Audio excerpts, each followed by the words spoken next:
Hey everyone, welcome back here to Techstrong TV. I'm really happy to introduce you to my next guest. His name is Darren Williams.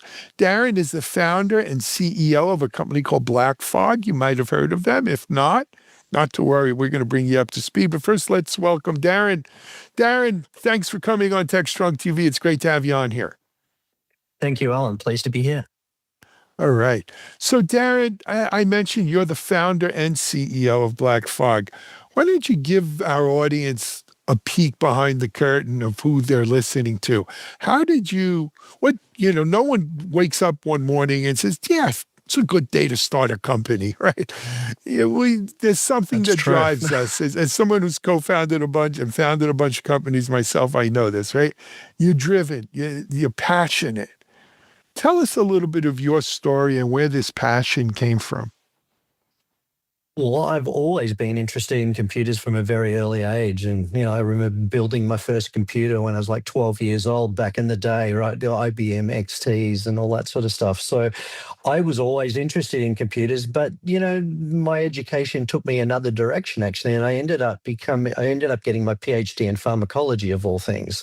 But one of the Really? things I did on the way through was I always did software on the way through. So I always did a parallel task in medicine and then a bit of computer software. And I realized that I was actually pretty good at software engineering generally, and wrote a few algorithms, put that in my PhD, etc. And then I remember finishing my degree, was ready to do a postdoc, and my professor came up to me and he said, "Darren, I've got to make a couple of observations here.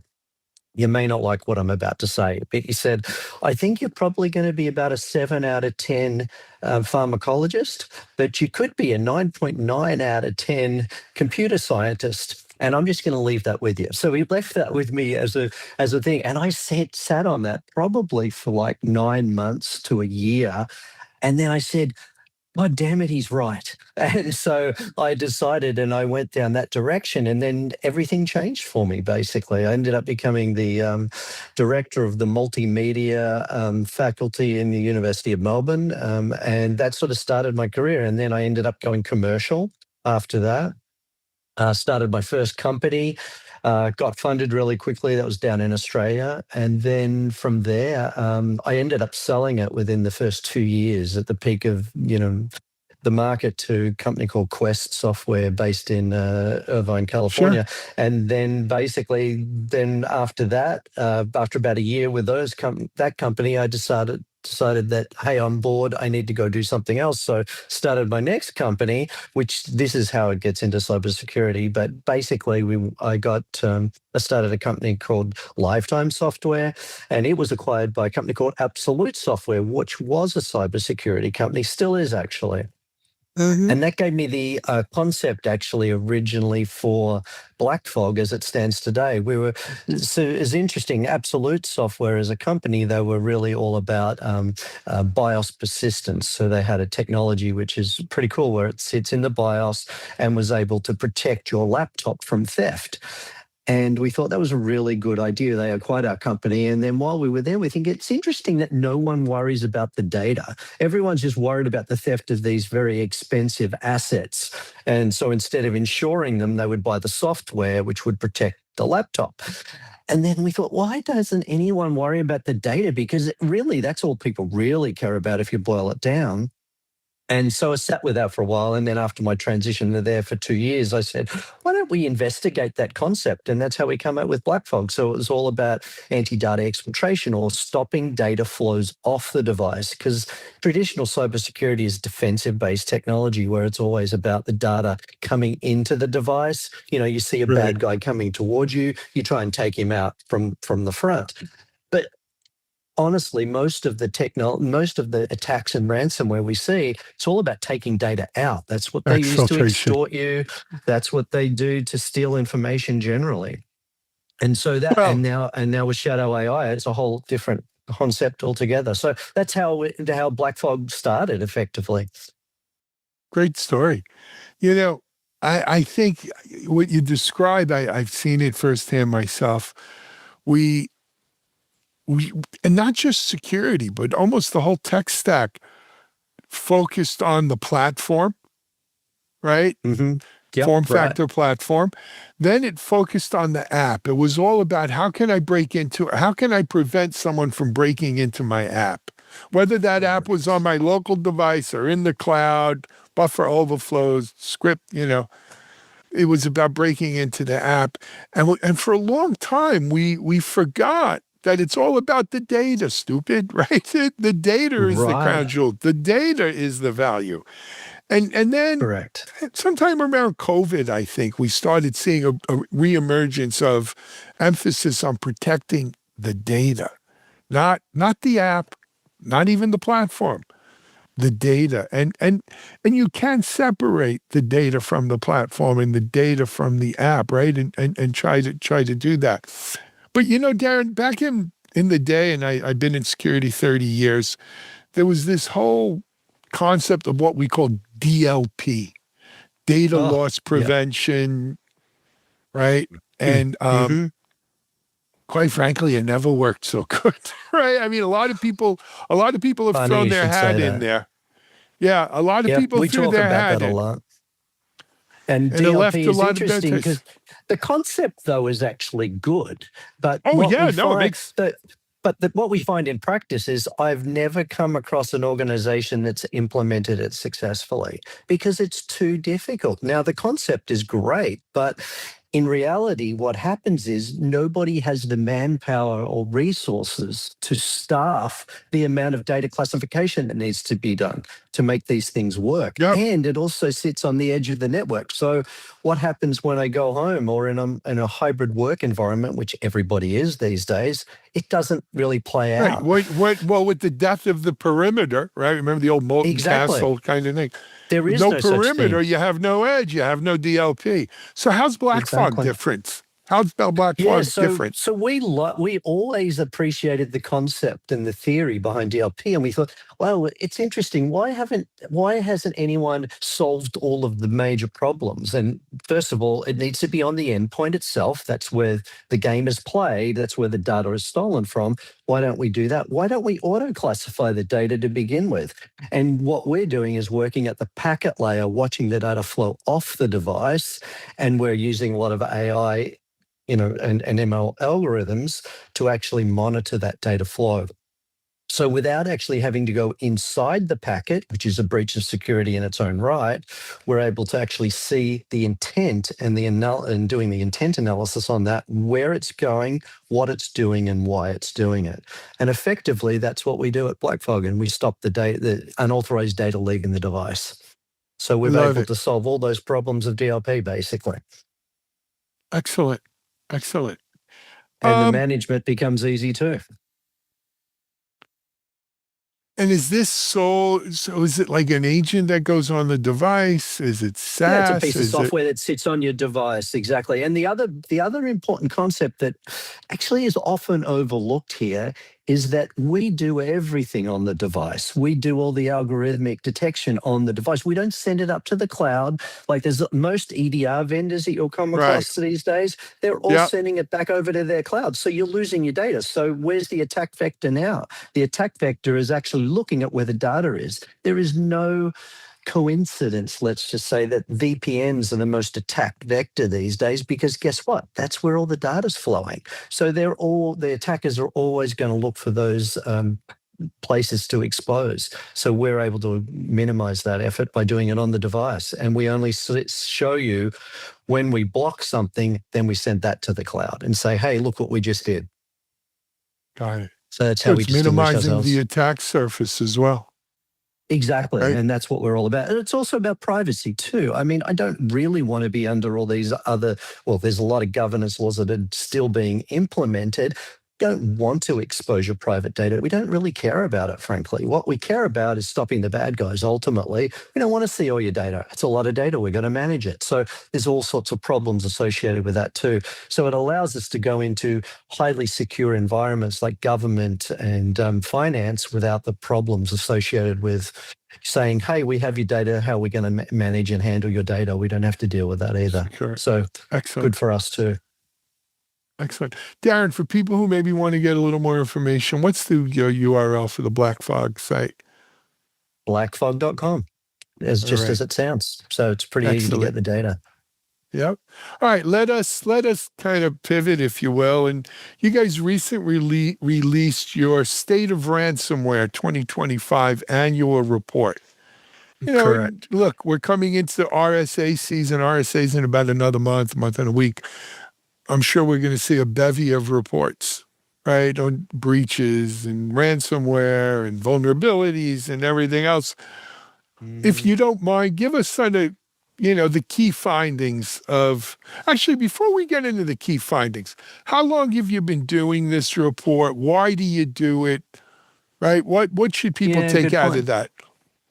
We've been doing it for since 2020, so we've been doing it for quite a long time before anyone was really doing these types of reports. Actually, specifically on ransomware. Actually, the reason we did it was actually we're doing it for our own internal research purposes anyway, because we change our algorithms dynamically based on what we see out in the world. And so that's why we produce these reports. So we decided, well, why don't we just publish this so everyone can get benefit out of it and sort of share back to the community, if you will, as well? Because there wasn't any really recording of these stats before us. And so there are people that are now trying to replicate this, but we've got the historical data. We've got a lot of data points on this as well. And we like to see the trends. We like to see what's going on in the macroeconomic view of the world, if you will. And that's why we publish them. So onto the report itself. I mean, we've seen the dramatic increase in attacks, as everybody has every year. But this year we saw, a 47% increase over 2025, which was a record in itself. So the attacks have gone up, but I mean, everyone's sort of used to that these days. But what are some of the bigger trends we're seeing? I would say it's really the focus on industry specific targets or sector specific targets that we've never seen before. And we sort of attribute that to the use of AI and the reconnaissance that is able to be done that wasn't possible before. So in the old mechanism was basically just attack as many as you can, look for the weakest spots, and extract the data and extort them for for their information. And now we're seeing a concerted effort by these attackers to go after industries which are very well resourced and have a lot of money behind them, and go after specific targets. Manufacturing is a great example this year. So this year we've seen a concerted effort to attack the manufacturing sector, and we've seen that with the great examples like the Marks and Spencer attack in the retail sector as well. So there's been some really, really big breaches, and these have been devastating. We saw that also with Land Rover, the Range Rover attack. That was a really big one as well. So really targeted. And the reason they're able to get in a lot of the time is they can easily use AI to really do some reconnaissance work on targeting individuals themselves. We know you're interested in cars, or you're a cat guy, whatever it happens to be. And we will know you will click that link, which will generate the payload that we need to really go in and attack that organization. So that's one of the other big things. And then the general use of AI, generally, people often think about AI for how we can use it to make our company more efficient, but people fail to realize that the bad guys also have access to this technology, and they're utilizing it really well by developing really great new algorithms. So we're seeing some really efficient attack vectors that we've never seen before. And what they're doing is they're analyzing the code bases of all the stuff that's been effective and consolidating it into centralized code, which can be deployed for attack purposes. And we're seeing bigger and bigger trends like that every day. And I think we'll continue to see that throughout the year. Yeah. I mean, look, I think, as you mentioned, ransomware really started to pop onto our horizons around 2020, COVID, right? All of a sudden, it really just took off, Blew up. blew up. And then, we've seen some interesting things happen to ransomware over the last 5, 6 years. First of all, cyber insurance companies. For a while there was sort of the primary negotiators, if you will, They on were. trying to get ransomed data back. But they also became the people with the big stick, right? Who, hey, if you want us to insure you, you're going to need to have a BlackFog. You're going to need to have Correct. some They still are. anti-ransomware. Yeah. And that was, it's not a bad thing. Sometimes you need a big stick to get people to do Mhm. things to do the right things for themselves. Um, but then on top of that, of course, we've seen AI, right? And AI, just increases attack surfaces, makes this thing at scale. The bad guys Oh, use it's AI unbelievable. as well as we do, and it blows that up. But the other thing, and this is, I guess, a good thing, is that people are understanding, hey, with AI, not just with AI, with ransomware, it's imperative that we have a clean data set somewhere that it can't be reached, through our regular network. So that worst case scenario, we can't just throw it out and start over again without that clean data set somewhere that's really insulated. And I think more and more people have done that, right? They are. I hope they are anyway. I wonder if that comes out in your report and in your surveying and research. Are people making sure that they have a clean, quote unquote, clean set of data that is untainted or would be untainted in a ransomware attack? We're seeing mixed, I would say. I think it's still very early days as far as AI goes in general, corporate America. I mean, we are seeing some significant investment by CEOs. We're hearing things like this. We CEOs know and they've got the message AI is the future. And so they're saying, you know what, here's $3 million. Let's go implement some AI inside the company and get that 30% efficient so I can get the top line revenue growth.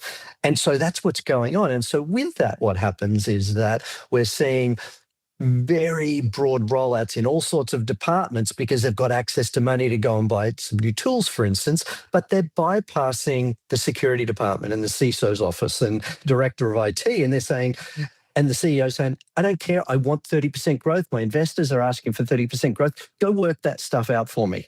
Right. So Yep. while in the meantime, the racehorse is out and they've gone and implemented stuff and they're trying to pick up the pieces. So as part of picking up the pieces, I think your point is valid that people should be looking at clean rooms and really protecting their data, but they have to try and protect what's actually going on in their org and have some visibility because frankly, most of these people don't know what's going on inside their business. They don't know how many people are using Claude versus ChatGPT versus Office, the Copilot stuff. It's a real minefield out there. So we're seeing a lot of trauma in IT departments because of what the top level executives are doing to the organization. And if you then extrapolate that, now we're only in the very early stages of this phase, but things like OpenClaw are a great example, right? OpenClaw is the AI agent that people can download to their laptops and actually automate their entire life. They can say,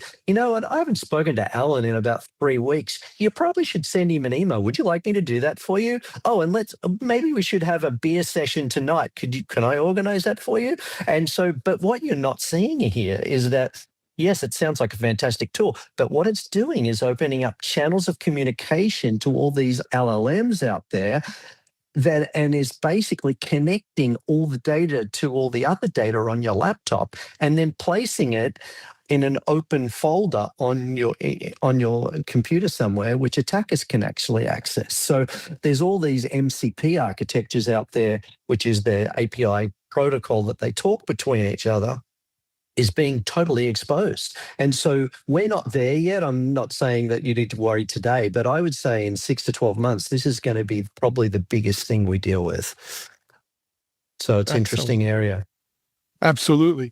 We're running low on time, but there was one other metric I saw in the report that I wanted to bring up, and that is that 86%, overwhelming majority, eight out of 10, almost 9 out of 10 of these ransomware attacks went undisclosed. Yeah, we're seeing more and more of that, Alan. It's a really good pickup. we used to think that was going to go down. So you'll remember about 2 years ago now, the SEC put out a regulation which said that there was mandatory reporting Yes. if you had an attack. And so all these public companies started doing that. But then what happened was there was an increase in volume of attacks, and then all these small businesses that aren't under those guidelines decided that it would be better to save their job than disclose that we had an attack, because then there was all these repercussions for these IT executives to say, I don't want it to be on my watch. And so they weren't disclosing and are still not disclosing as a result of that. And so I think there's that undercurrent going on that we're not actually seeing. That's why we measure these numbers in the first place, actually. People are just trying to protect their jobs. And if they can hide it under the map and maybe pay these guys off, then maybe we don't have to tell anyone it ever happened in the first place. And that's what those numbers reveal to us. Got it.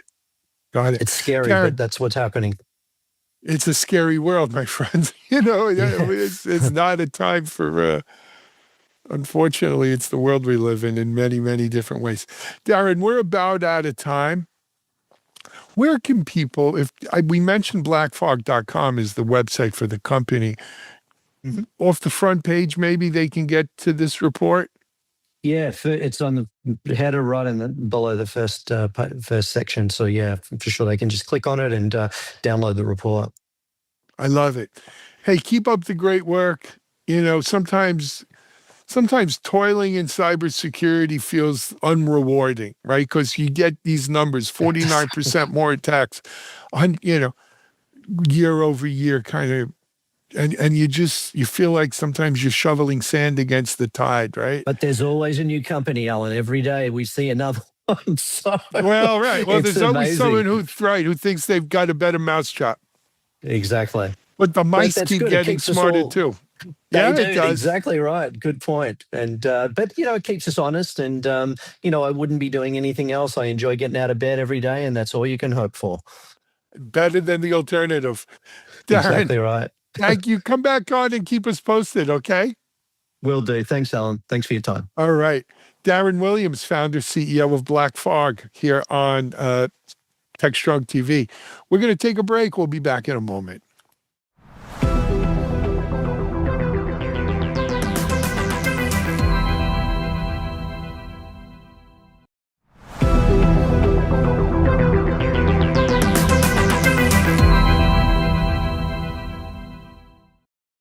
Hey guys, thanks for the throw. We're here with Lin Sun, who is Director of Open Source for Solo.io, and we're having a little chat about, this NGINX Ingress controller that's about to be retired and what we should all maybe be doing about that next. Lin, welcome to the show. Thank you. Thank you so much for having me, Mike. I think at first glance, when people looked at this announcement, they're pretty much like, I should get a different Ingress controller and I'll go from there. But there's other ways of thinking about this thing, right? The whole space has evolved a little bit. There are gateways now and other things that we might use. So what are my options to go forward here if I'm going to have to replace that controller? That's a good question. I think you're absolutely right. I actually first heard about this at KubeCon in Atlanta, right? So the team kind of set archive date, if I remember, it's approaching end of next month, right? And they said they're not going to maintain it after that date. So timing is everything. So as users are looking at replacement of Ingress NGINX, I believe they want to look at a couple of categories. So first, the maintainers, if I remember correctly, when I was reading the announcement, the maintainers definitely recommend stay on the standards, which is the Kubernetes Gateway API, right? So that's the recommendation from the community, the cloud native community, the maintainers SIG network, and even the maintainers, I think, who put out that post out on Ingress NGINX retirement. So I do think you want to pick out implementation of Kubernetes Gateway APIs, first of all. So that's an important check marks because you want to make sure you're adopting open standards. I think the second check marks is you want to look at the features of what you need with as your what you have today with whether the new one you are going to pick supporting those features. Does it have the conversion tool, right, to help you easily convert from your existing configuration to the new one with Kubernetes Gateway API and potentially some project-specific extensions. The third thing I think is the performance is always a big thing, right? As people looking at another option for replacement for NGINX Ingress, how is the gateway performing in terms of throughput, CPU memory, latency, in terms of the time to translate the configuration and make it live in the proxy. So those are the important metrics people should look at.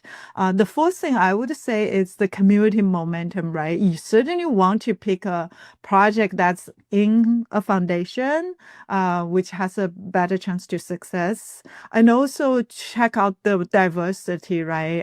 Whether the project have maintainers from multiple different companies, whether the project is growing steadily and healthy, whether the project team are responsive to your questions if you ever have a question. So those are the four things I think it's important to check it out. Mhm.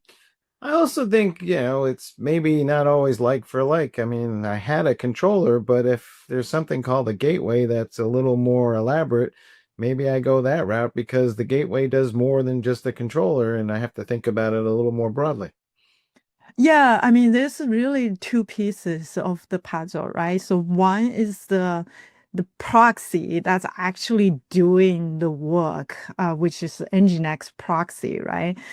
So the other piece of the puzzle is the control plane who is programming that proxy. So whether you stay with NGINX as your proxy, or whether you pick Envoy as your proxy, or whether you pick a new high performance proxy like Agent Gateway, for instance, which is completely written from scratch based on Rust for AI to adapt the rapid change of AI agents and MCP, all these new protocols to allow us to innovate and iterate a lot faster. So that's another important piece as people looking at their requirements. Are they looking at adopting, doing the same thing as they were doing in the past 10 years? Or are they looking at adopting MCP, adding agentic conversation into some of their front-facing API with their users? So that's going to be critical. Are they consuming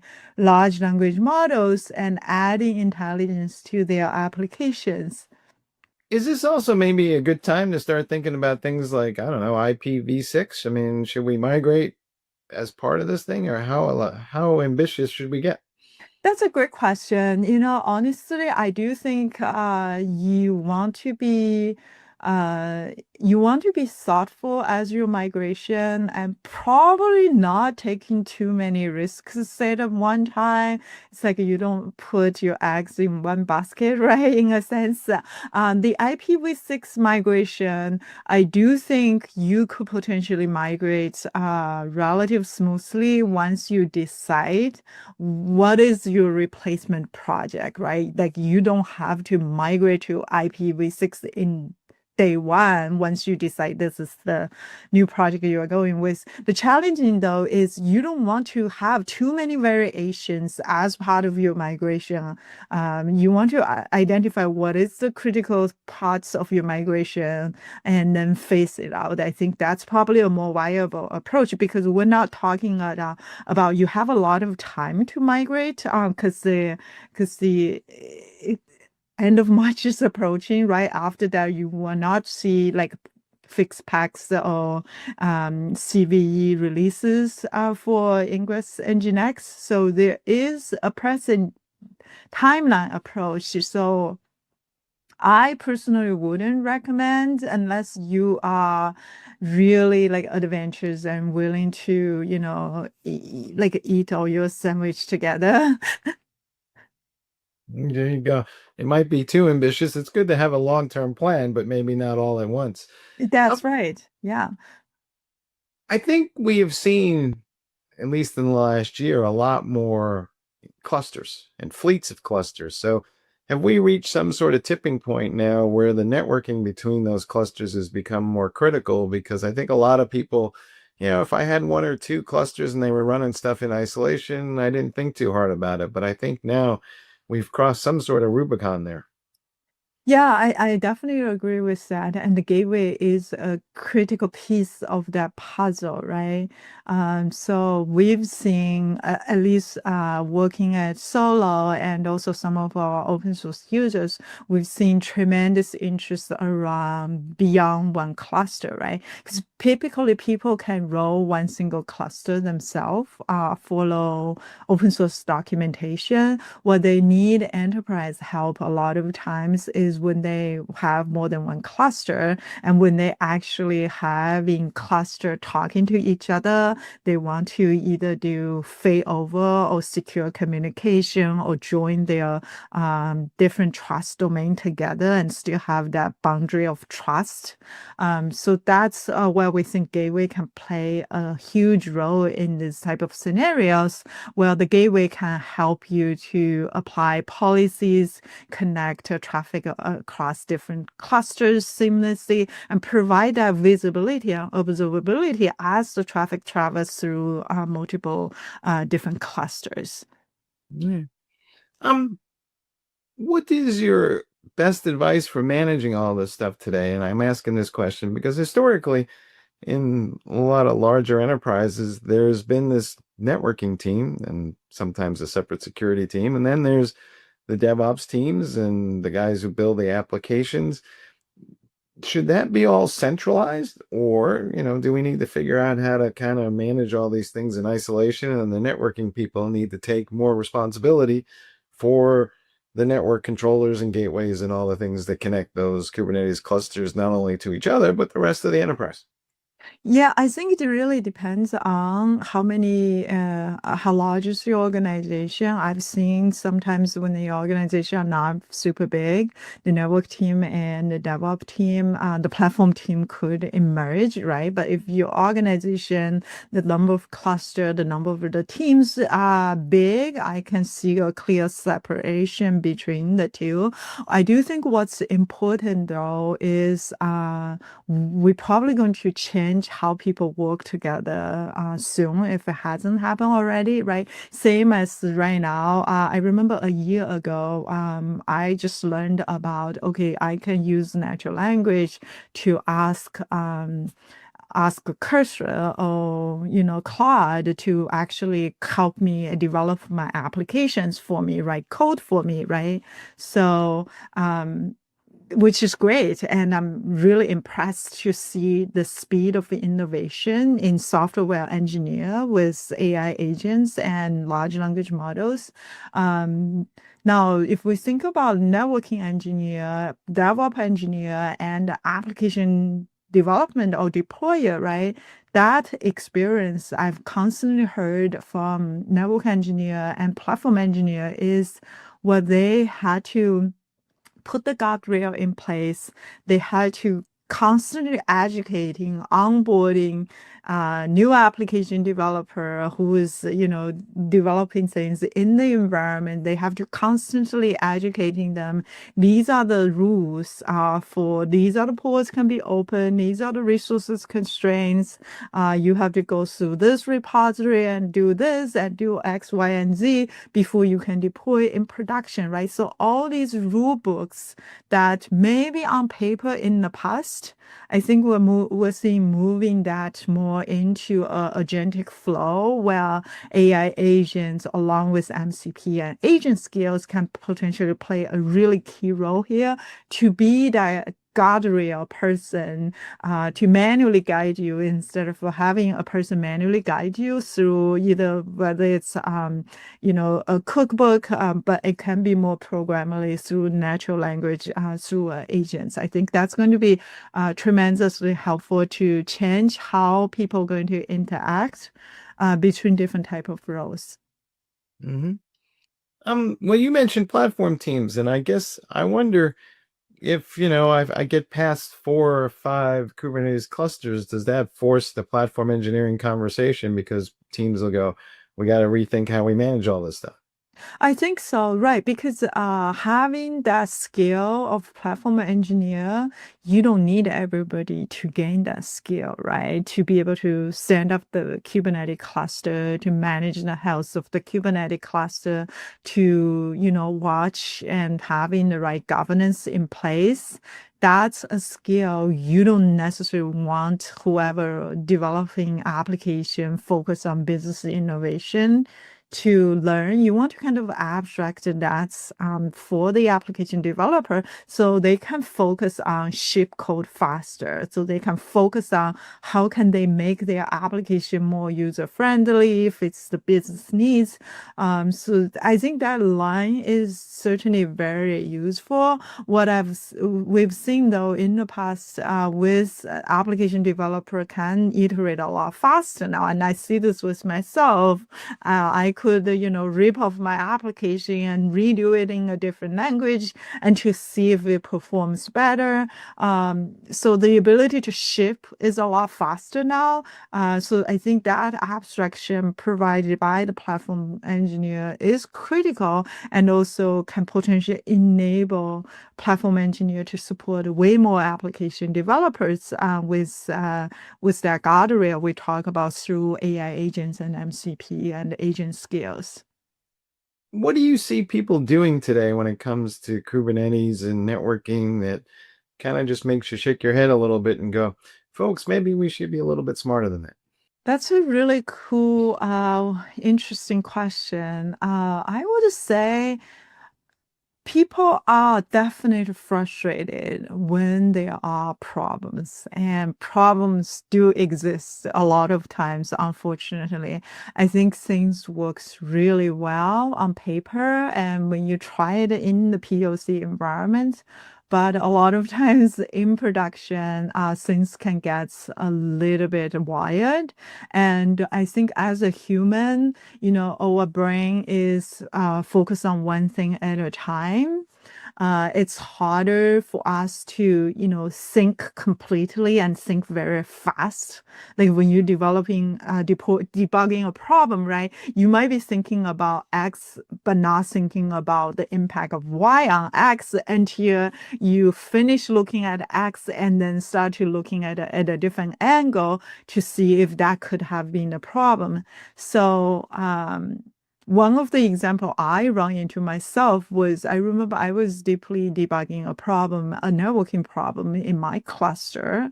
And it has like 10 moving pieces. Like I was loading a new version of software. I was loading a new version of my gateway stack.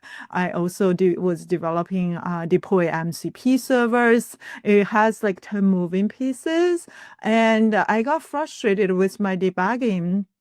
But at the end, it turned out to be a very simple problem, but somehow I didn't look at that problem. I didn't thought it would be wrong. And in hindsight, I actually thought it would be really nice if I actually had a debugging agent looking at the most fundamental problems I had and could potentially actually spot out the problem for me. But because I was frustrated myself, I didn't think about looking for the agent. I think I overestimate what I could potentially do.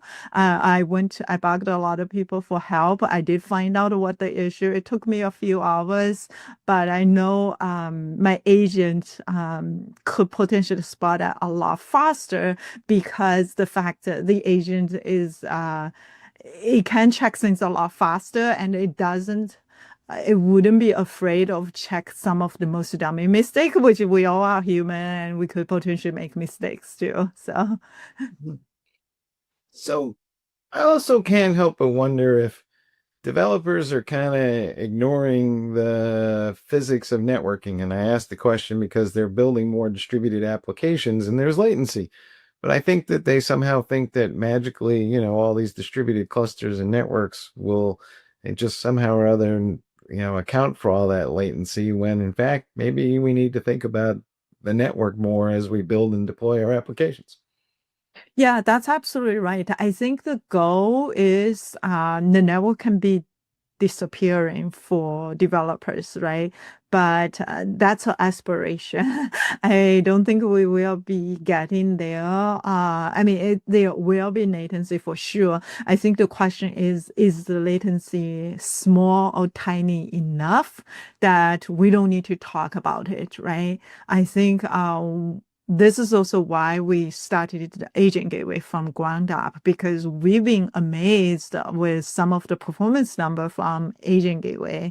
We're talking about like way less than milliseconds of latency when the proxy is on the load, right? Because to a lot of people with concurrency traffic, when the latency is like 0.1 milliseconds, a lot of time it's so minor that you may not think any latency at all, right? So that's kind of the goal we always wanted to achieve.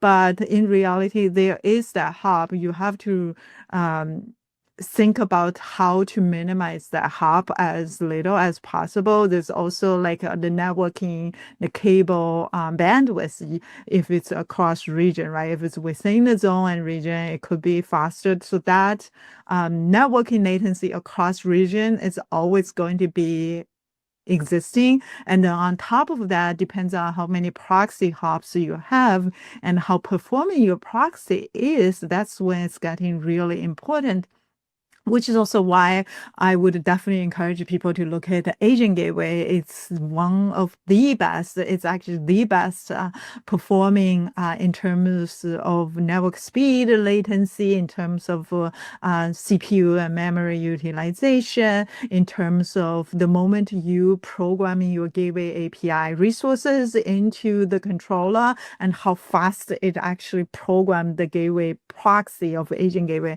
It's like the fastest in the industry. So that's the way to minimize your network latency as much as possible, is choosing the best performing gateway in between your network hop. You mentioned AI, and I'm going to ask the question, is AI going to ultimately be the means where we achieve that goal you described, where we make the network kind of transparent to the developer? And will the AI agent kind of just magically take care of all these latency issues?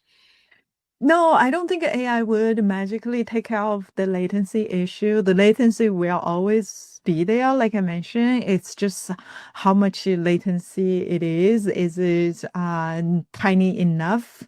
That's not what's talking about, right? I think the AI could potentially play a huge role in how help us to be more intelligent, help us debugging problems, help us overlook issues we didn't thought about looking, or maybe faster than us to look out those issues, helping us onboarding new members, that help us delegate the works we don't want to do because it's repetitive work. I'd rather have somebody else who can do it and onboarding new members, so that I can focus my energy on learning, doing new stuff. And for the stuff I already know how to do, I want to build that as recipes to my agent skills and config my agents to do some of that work for me. I think that's going to be an important way to make us more efficient.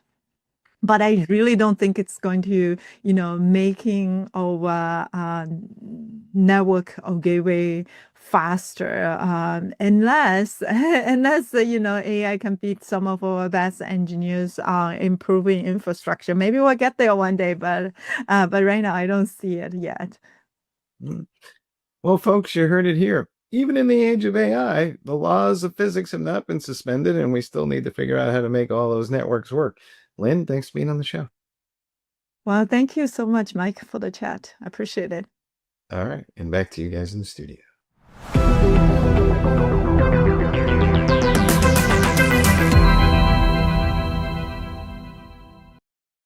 AI advertising is here with advertisements for AI, about AI, and using AI taking center stage during an otherwise lackluster football game. Anthropic went after OpenAI, which reportedly plans to incorporate advertisements into ChatGPT, and AI-assisted video was everywhere. We expect that generative AI will lead to mass customization of advertising, with ads being more integrated and personalized than ever before. That's the topic as we take up this episode of Utilizing AI.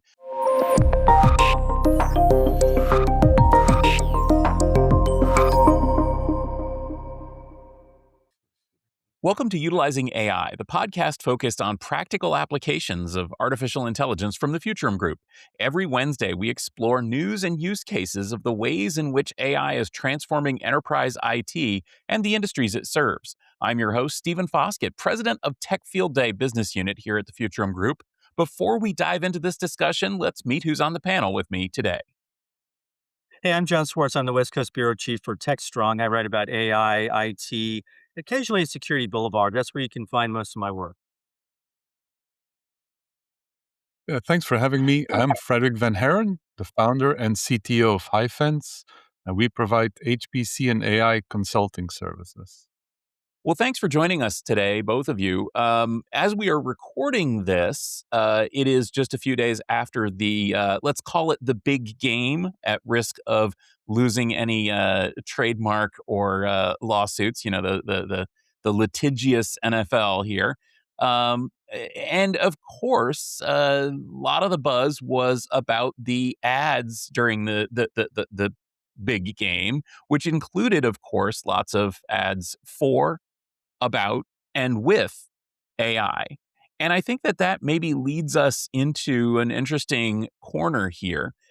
We saw, those of us in the industry, I think, were perhaps best prepared to see Anthropic going after OpenAI with an ad that focuses on OpenAI's forthcoming, let's say, in ChatGPT advertisements. And of course, they went after it with an ad that would focus on that. I found, honestly, that ad was a little bit challenging. The people that I was watching the game with, in fact, looked at me and said, "What was that an ad for? I don't understand that." Because I think most people are so jaded already with the internet and advertising that they just assumed that ads were everywhere in chatbots, even if maybe they aren't. John, let's start with you. What was your impression of Anthropic going after OpenAI during the big game advertising? So, in the spirit of Super Bowls, we saw Apple go after IBM with the Big Brother ad 42 years ago. And I think this was the same idea, is to poke fun at your biggest rival. But it's a little bit ironic, don't you think, Stephen and Frederick, that Anthropic, which was criticizing OpenAI for pivoting hard to advertising, was advertising. And in fact, I think the woman who's generated in the Anthropic ad was AI generated, or that was the idea at least. It was kind of an inside attack because most people, honestly, in the greater viewing world, don't really know the history between these two companies. I think the idea is that OpenAI said it would never advertise, and yet it did during the game. There's even a debate. They had a very vanilla ad in the game, or before the game, excuse me. They were there was a rumor that OpenAI was going to run an ad during the game that may have given us a hint at what Johnny Ive was working on. That's a wild rumor, but nonetheless, it's interesting. I mean, I think what Anthropic did was they brought attention to this idea that OpenAI will be advertising quite a bit, and that we should fear and distrust it. I'm not sure how effective their ad was. It was humorous. It was a little bit scathing. I think what helped that advertisement more than anything was Sam Altman's reaction to it. He saw the ad before it aired on the Super Bowl, and he went on a 450-word screed about it, in which he attacked it, which in a sense, he gave it more oxygen and publicized it. So I think we're going to see a lot more. I mean, you can mention, I think, Stephen, you mentioned a couple of ads that you found very spooky that were in the game that were obviously AI generated. But I think it's something that is going to become much more common. And we can talk about later, like some ideas of what they might do. Some things I've been seeing on Reels, I think are going to become AI generated Super Bowl ad type of themes. But it opened the floodgates, and we're going to see a lot more of this during big events like the Oscars, the Grammys, what have you, big events. Yeah, I think from an advertisement perspective, I mean, this is the biggest stage, right, you can have. So if you if your intention is to make a point from an advertisement perspective, then that's probably the place to be. And I think, John, I think the advertisement from Anthropic really is kind of based on the rivalry between OpenAI and Anthropic and their different approaches, not just the advertisement charge that OpenAI will pursue. But I do see two things, right, from these advertisements. The first one is the fact that OpenAI and Anthropic are really competitors and that they really wanted to make a point. And then the second piece is to use AI in advertisement. I mean, at what point is the game going to be completely AI generated as opposed to having people on the field? So I think it's important to see and make a distinction between the two, right? If actors will also not be replaced by AI, right? Do we need actors playing roles in advertisement, or will that be completely done by AI? Anyways, I think it was funny to see at the biggest stage what companies are doing and what they're capable of doing from a technology perspective. Well, I was going to mention really quickly, Frederic, that yes. So the history is that these are the key intense rivals, and the idea is one represents one idea of AI, the other represents an entirely different one. It's based on your interpretation. But I think, as you were mentioning, going forward, I think you're going to see AI replacing officials. So AI will be able to use the eagle eye. They'll be able to interpret plays in the future. And I also, when I was mentioning earlier the whole idea of advertisements, you start seeing all these kind of retro videos on Reels and TikTok where you see these actors. They've been de-aged, and they set up these fictitious meetings between Jimi Hendrix and Bob Dylan and Mick Jagger when they're in their 20s, and it's just this complete fantasy. And you're going to probably see the same type of thing in advertisements with celebrities, with the celebrities signing off on it, where they are represented by their younger selves, maybe with their voices. You're going to see this whole kind of fantasy world where you're not sure what's real and what isn't. And we will know it's not real, but it's going to be really hard to tell just by the naked eye. And I think that we're already at the point where a lot of these AI video generators can generate really, let's say, realistic looking video. But I think there's still a bit of a skeeviness factor to it from folks who object to eliminating the traditional artistic talent that's used in producing video, especially advertisements, to the sort of unreal nature of the thing. I know that there was some pushback on one of the ads for being a bit gross as an android drinks red liquid and it spills down the front of the thing. I mean, it's just like, did nobody look at that and say, yeah, that's not a good message for my company? And I think that that's sort of a natural result of the haphazard use of these AI video generators. Apparently, I didn't see it because I'm not in the market, but apparently one company that is trying to specifically build a platform to generate AI generated advertisements advertised during the game for their platform, and boasted that they were able to put together an AI ad for their AI ad service in a couple of days. Um, and my question on hearing about that was, is that a good thing? Do I want to just dash off a Super Bowl ad in a couple of days, or should maybe we be thinking about this, Frederic? Yeah, I think, I mean, if you look at advertisement, the goal of an advertisement is to target a certain audience and to make a point, right? And so the issue with advertisements today is that you have to pre-record them, right? So although you're using AI, you're kind of trying to guess on what your audience is going to be. If I had to predict a little bit, I would say that in the future, it's more going to be a time to market where advertisements can change on the spot, where it's not pre-canned, but it's basically targeted on what's happening maybe something that happened on the field, if it's a sports event, and use that in an advertisement. So I do think that AI, using AI, so to speak, in a real-time fashion, which should be really interesting to advertisers, because you can really narrow down to your target audience with real-life events. One thing we mentioned is OpenAI was there's an agreement with Disney, right? So we have all these possibilities of all these Disney characters being used in perhaps even in advertisements. And I think our producer Corey just mentioned that James Earl Jones already sold his voice to Disney for Darth Vader. So we could see that being used. And it's interesting, Frederic, that the concept you said about how the ads could be changed and tweaked by the second based on what they're saying. And again, I think the cost was $10 million for 30 seconds, something like that, something outrageous. But this ability to change your advertisements on the run would create all sorts of flexibility in terms of advertising, in terms of the markets. It would be almost interesting to see variations of the same ad for different demographics, right? Rather than one ad for everyone, we would see 10 variations of that ad. Not necessarily, maybe one major version for the Super Bowl and then 9 other versions that find their way onto YouTube or what have you.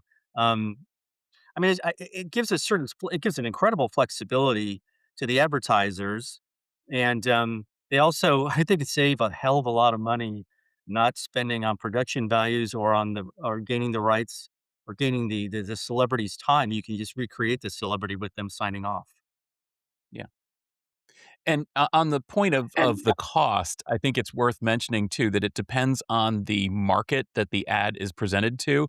I heard about 404 Media.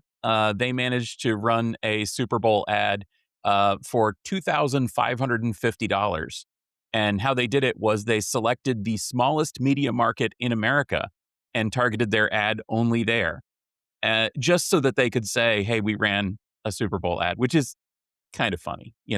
But to your point, John, that makes me think about this whole concept of,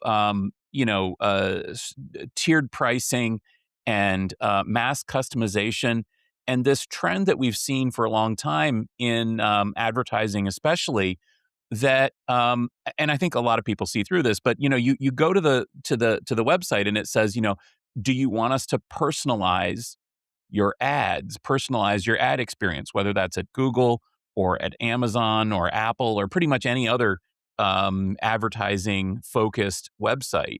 And the idea would be that if you share your personal data with us, we will give you more relevant and interesting advertisements, which sounds great as long as it is. But honestly, I think a lot of us understand that what we're really doing is just giving up our personal data, and that's that. But I could see a situation where generative AI could actually live up to that. It could create custom ads. It could create ads that would appeal to Frederic, particularly, not to Frederic and John and me, in a way that, well, I'm wondering there would be probably a backlash. Frederic, what do you think? Do you want to see, I don't know, ads for cars that say, Frederic, we know that you currently have this car, and we think that you'd like this other one. Does that sound like a good time to you? Well, I think natively, when we want something, we want to target it for us, right? I might be more interested in sedans, while John might be interested in pickup trucks, right? So obviously we would like to have the answer to be more appropriate. But I think that's the holy grail of AI, is where the three of us could ask the exact same question, but we could get 3 different answers based on our information. And to your point about data sharing, I mean, I think, aren't we past the fact that we should give permission to access our data? Isn't that already happening today? No matter what you do, I mean, every time you use the system, you're kind of giving up your data. But I think if we look at what chatbots will do for us, which is personalized, you can draw the line to advertisements, where the advertisements, if you like advertisements, is at least to get some advertisements that are targeted to you, And I see a future where where a Super Bowl ad might not be the same to everybody, right? Maybe the advertisement that is being played to the team that's on the field, winning or losing, might get a different kind of advertisement that is more interesting to them than something else. So I definitely think that the holy grail of personalized results, of answers, is really what we want, right? We want something that fits the context, not something that is interesting to somebody else's context. Yeah, let me hop in on that one, Frederic. That's actually a really good point, because it's technically feasible to do what you're describing, simply because most people are now watching sporting events not on conventional broadcast systems, but on IP, over the top IP based video systems. I mean, I watched on the Peacock app. I think probably a lot of people did. And I think that is likely to enable that kind of customization in a way that would be very surprising to people. Right. I mean, it could In a start with sense, something very simple where hmm, the speaker uses the accent of the region where you're trying to target, right? yeah. In a sense, we're already doing this, right? If when I watch YouTube, based on what I watch, if it's a music video or what have you, or a news program, I'm offered similar types of programming or clips on the right side of my screen. The same applies, I guess, with the algorithm on any type of social media. Like-minded comments will populate where I'm looking in my news feed, for me at least. And I actually think we're used to this idea. We're open to the idea, and I'm actually would like to customize that. I buy a lot of books on thrift books, or I use Amazon. It suggests to me what I'm doing. So we're already conditioned for this. So if you're watching on your streaming device, you might get a very highly tailored advertisement, and I think most people would probably be open to it. But the one thing I want to ask you, just it makes me think about our reaction to some of these generated AI generated ads, is that it's interesting. I think we embrace it as kind of a novelty, but I wonder if we're inundated with these type of things, it reminds us of the influence AI has on us, or if there's even a sense of a backlash to this kind of forced fiction that we're watching. Sometimes I don't even know what to believe when I see online, because, especially on X, there's so many fake posts, especially very, very persuasive posts using video, using images. And I'm just wondering if inevitably, if we overuse AI, whether it creates this backlash of resentment among the viewing audience. Right. I mean, I think that on the topic of fake, I mean, even if we have conversations with individuals, I mean, there's always the risk that the information being provided by humans is not really totally correct. I think on the interesting point about AI is AI definitely can do something based on the context and the data we provide in the past. There's a second side to it, which is it can try to predict what you think you're going to need, which might not necessarily be fully based on what you have done in the past, but maybe what other people have been doing. So it reminds me a little bit. I mean, many years ago when there was this conversation where CVS was sending coupons for diapers or whatever it was to people that didn't realize they were pregnant, right? Yeah. That's kind of the interesting side of it, where it's not just based on what you know, but it's also based on what you don't know. Well, and on that point, back to the Super Bowl ads, one of the ones that actually got I heard positive feedback on was the Google Gemini ad, where it showed a family moving to a new house, and it showed them using Gemini to show what what they could do with the house and how they could decorate it, how they could make it feel like a home. It really was a feel good ad. But just think about the implication of that. Gemini could certainly have been saying you should buy new appliances from this particular company. Or wouldn't it be amazing if you used this paint color that you can only get from Sherwin-Williams? Or, wouldn't it be incredible if and already I think, and to my point at the top of the show, the people that were watching the Anthropic ad with the weightlifter that pitches, I don't know, I think it was like lifts for your shoes or something. Their feedback after that ad, I kid you not, like looked at me and they were like, because I was like, oh, what did you all think of that ad? Because I knew it was coming. What do you think of it? Anthropic's going after Chat GPT for having ads, and their reaction was a universal what? Like, of course AI is going to pitch ridiculous things at me that I don't want, because I assume that that's already happening. They completely missed that. They're already living in this world that we're describing, where AI is pitching things at you and trying to make you buy things. Um, I don't think we quite live there yet, because I don't think that is yet built into these chatbots, unless I'm wrong. But I do think it's coming. So Corey mentions there's already a backlash with the creative animation crowd against AI. They're moving into other areas, and they're striking. They're signing petitions about this. And my fear is, like, we talk about AI slop in terms of content, maybe written content or some video content. And I wonder if you're almost fast tracking the belief that a lot of these advertisements or communication or selling of marketing of things is considered AI slop, and that's counterproductive, and we want more of a human touch. Like, for instance, I'll mention during the Super Bowl, there was the Budweiser ad, and which was, I thought, a terrific ad about the Clydesdale, in a sense, helping raise this eagle. And it was just heartwarming. It was something, it was original. It had a very humanistic touch. And I don't think AI is capable of doing that yet.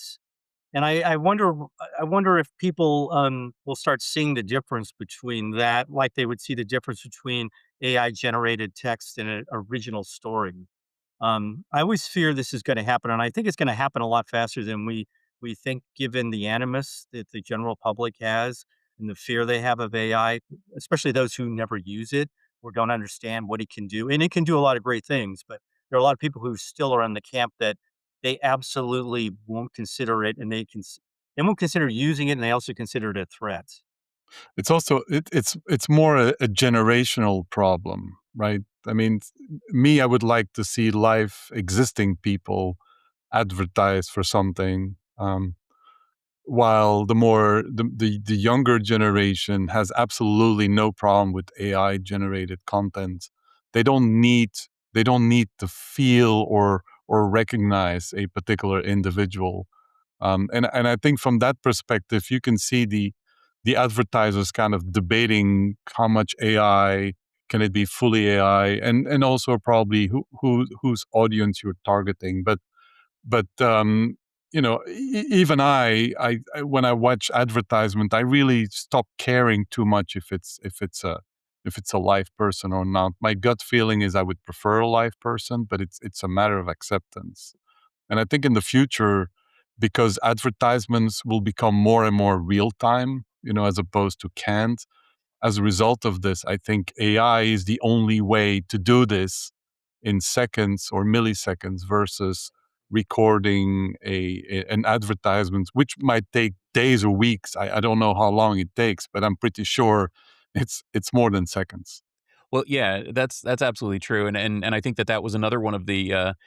There was a sort of build your own ad that featured clips of stars and everything. Apparently, that was a massive undertaking with video crews and tons of staff and everything. It was a huge deal to create that. Whereas what you're describing is a completely different world.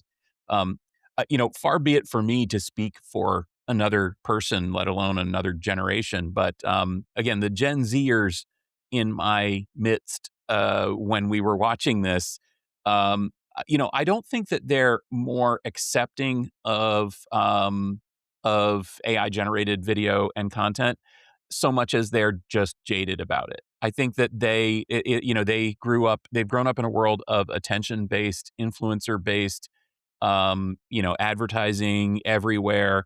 And, the what I'm hearing is that they're more sort of just, kind of throwing up their hands and accepting of the fact that everything is fake and everything is ads and everything is targeted.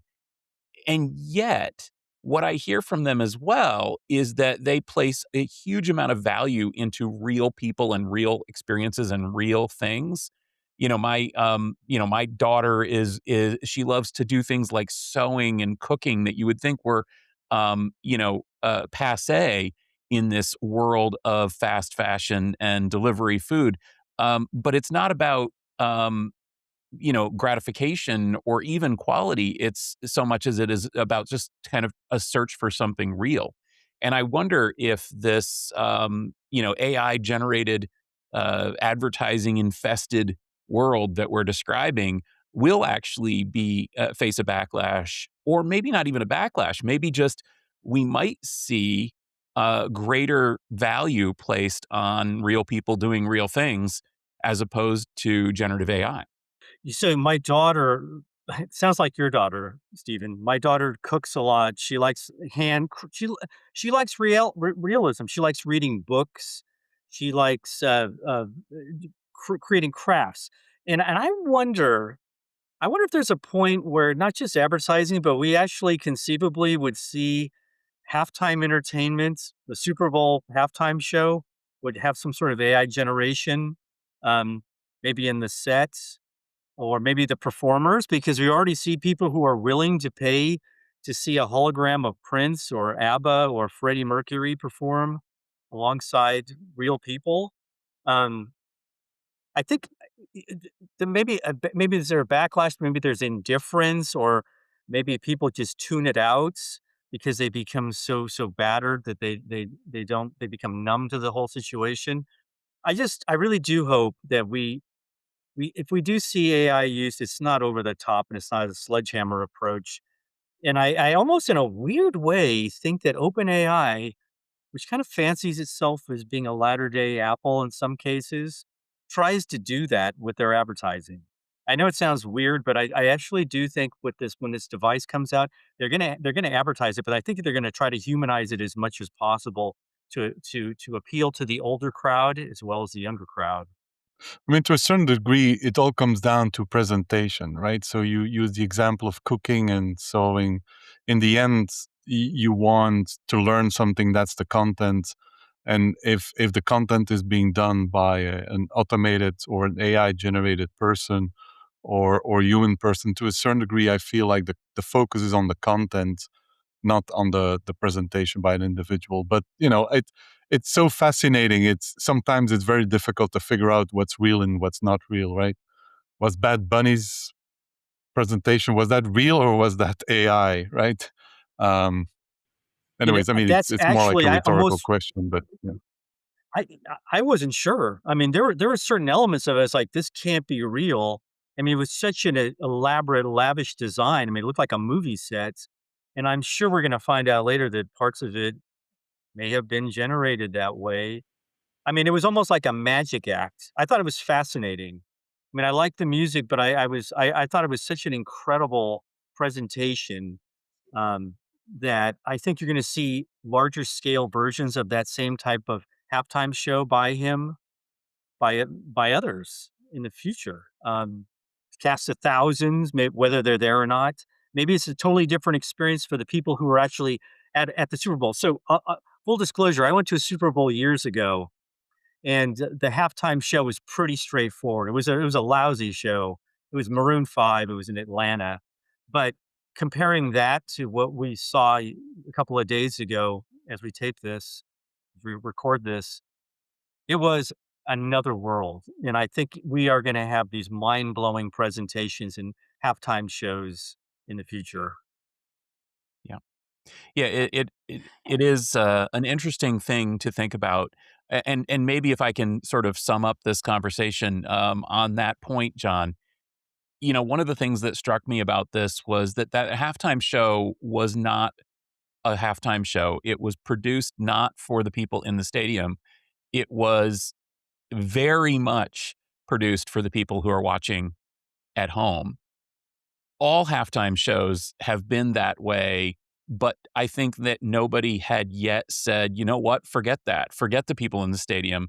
They're not the audience. And so they included things that were obviously recorded at other times and places and cut them in. There was the first person camera work and so on made you realize that most of the people in the stadium probably couldn't even see what was going on the whole time unless they watched the screens too. And, that's sort of, I guess, what we're talking about here. If we take a step back, that also is this sort of turn toward mass customization, toward personalization, toward small screens, toward, over the top video, toward everything that's happening right now in the industry. And I think that that's something that we're going to be continuing to look at here as we continue with our weekly utilizing AI series to see how AI is transforming really, really all of the world. So we do have to run now. Before we go, I want to give you all a chance. Jon, Frederic, tell us, where can we continue this conversation with you? So as I mentioned earlier, I'm on Techstrong.ai a lot. I use LinkedIn quite a bit. Um, I use basically those two areas. Again, it's Techstrong Group.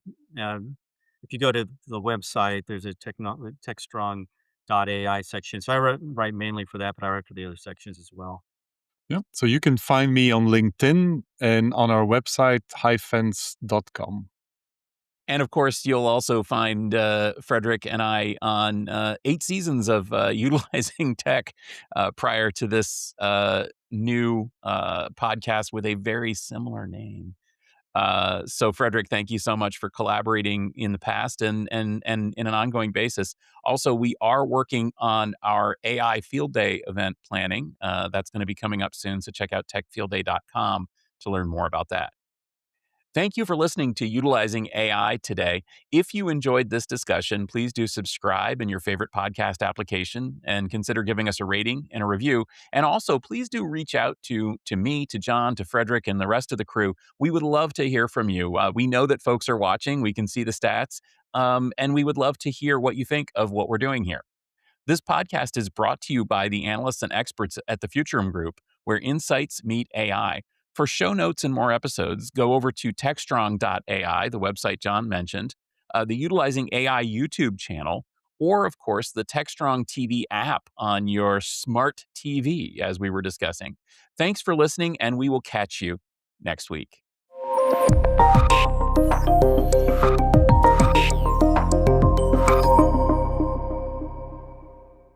As Dan Backman, I work with Cisco on the Hyperfabric team. So I've been involved with Hyperfabric for about 3 years now, since we originally spec'd out and built out the product, and we're happy to talk about what we're doing with AI.